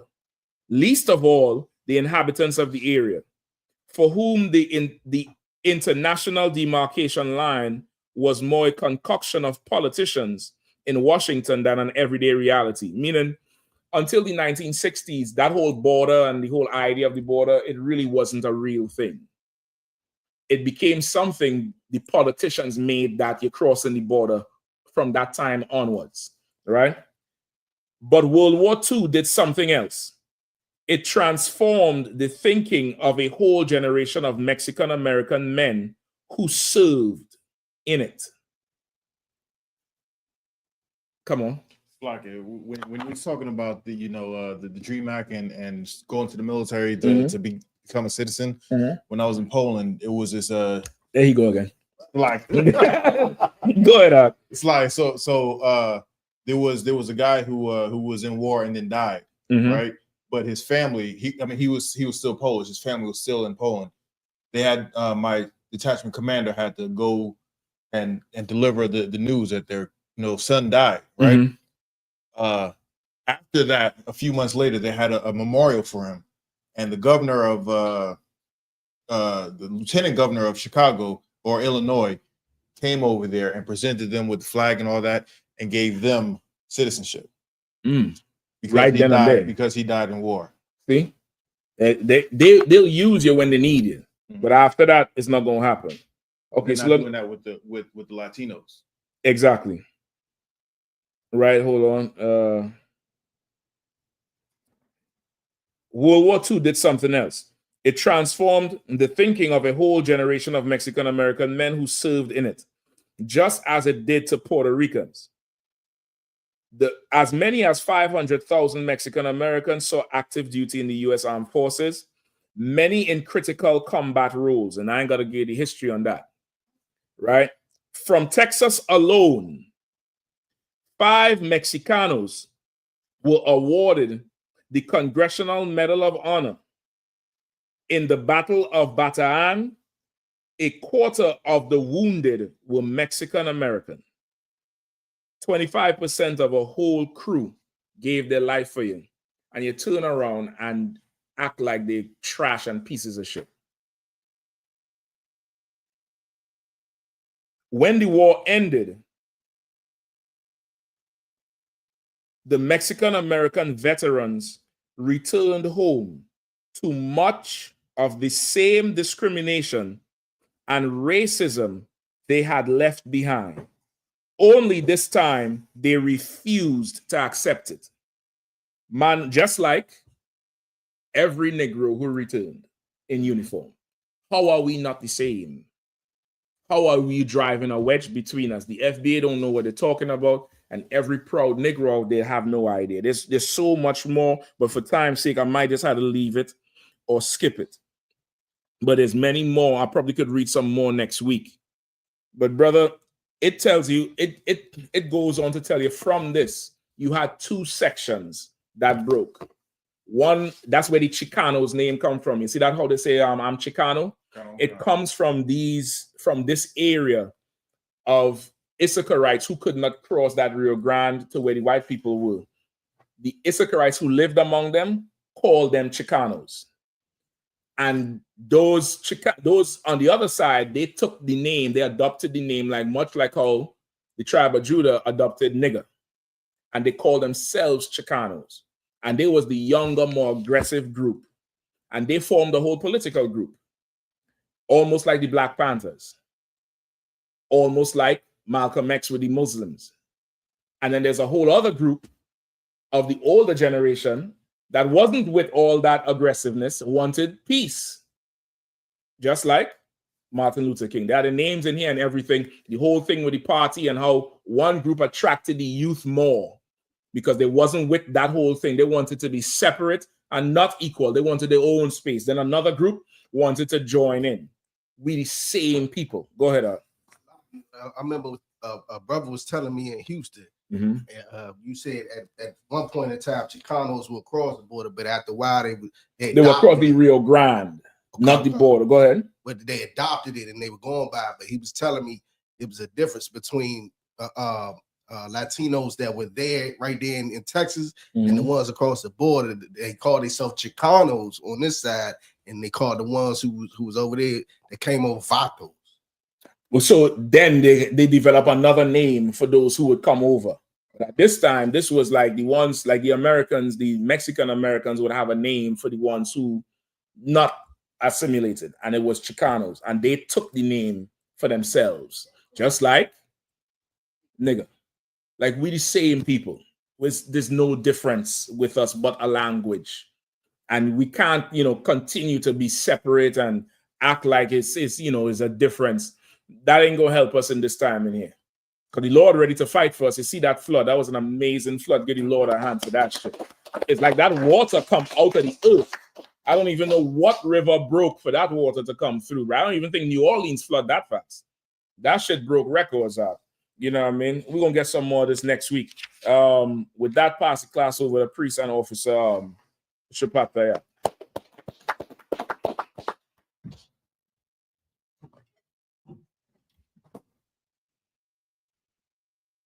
I.S.U.P.K security announcements.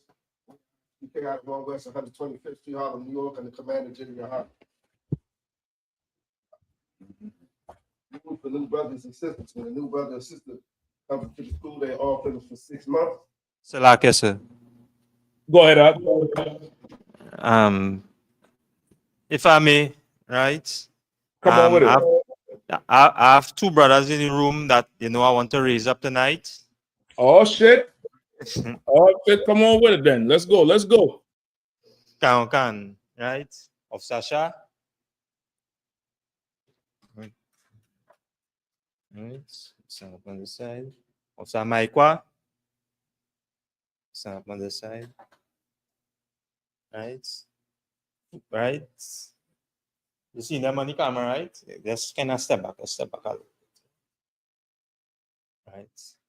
Yeah. Right.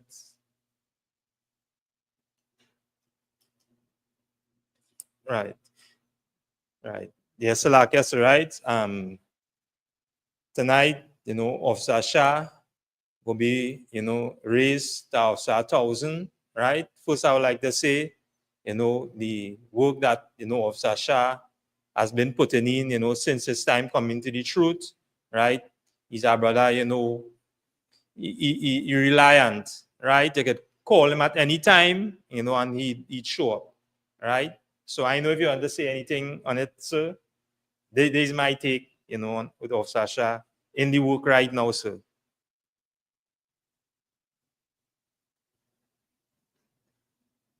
Yeah. So like I say, you hear me?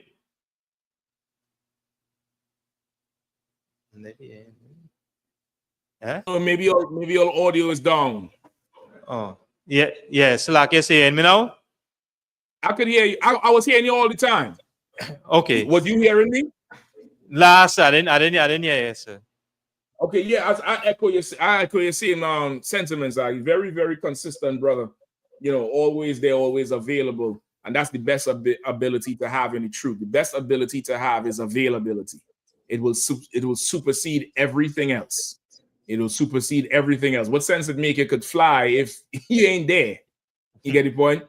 I'd rather a man who's there, and that's him. He's there. All right.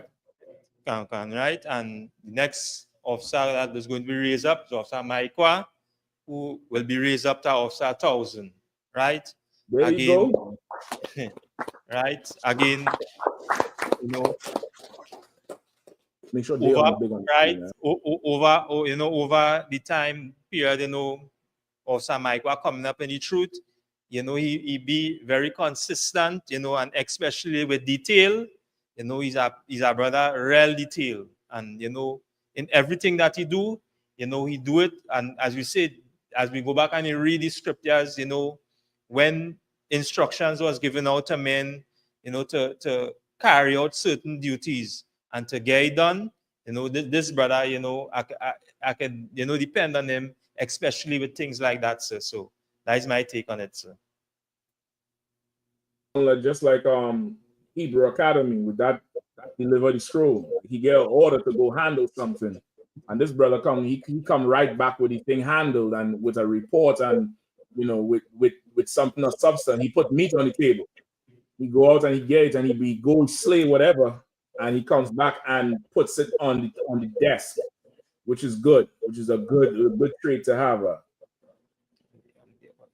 Right? Yes. Good. So yeah. So you ready? Cancer. So yes, for the oil. Nah, don't put that. In there with you? Go ahead. Yeah, go ahead. Who else is in the room with you, so of some Matt, sir. Okay, so you probably need a third priest. Bukwash, I'm gonna let you come up here to handle this. Let me go set up this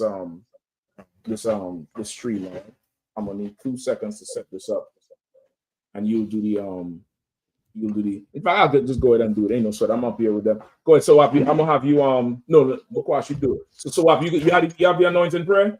Cancer. All right, go ahead and get busy with it, man. Just raise the Cancer. camera up a little bit. Right. Only the men up here will be saying the prayer, right? Ya Baraka Yahweh. Ya Baraka Yahweh. Waya Shamaraka. Waya Shamaraka. Ya Ar Yahweh. Ya Ar Yahweh. Panyawa. Panyawa. Alyaka. Waya Kanka. Waya Kanka. Yashaya. Yahweh. Yahweh. Panyawa. Panyawa. Alyaka. Alyaka. Waya Shamlaka. Waya Shamlaka. Shalom. Shalom. Yahweh. Yahweh. Bashem. Bashem. Yahushai. Yahushai. Barak. Rapa. Magan. Agan.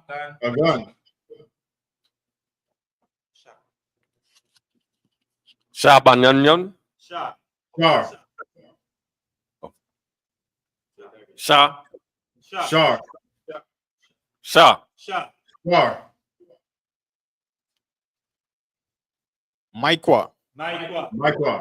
Maikwa. Bashem Yahushai. Tawadaman. Right? What we just said.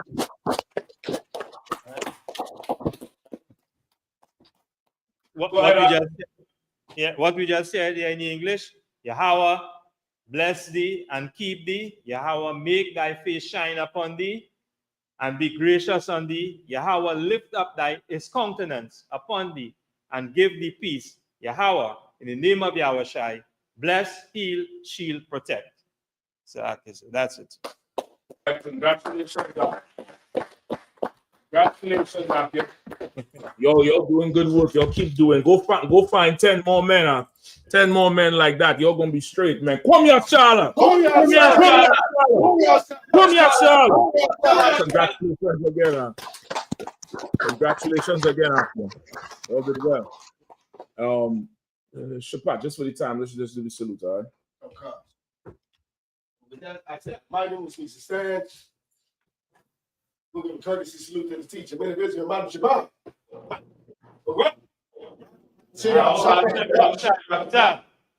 Yahweh Shemi Al Shai Brakathum. Which means in turn, sisters, you may stand. I like him. Go give a courtesy salute to the sisters. Men of Israel, Mount Shabbat.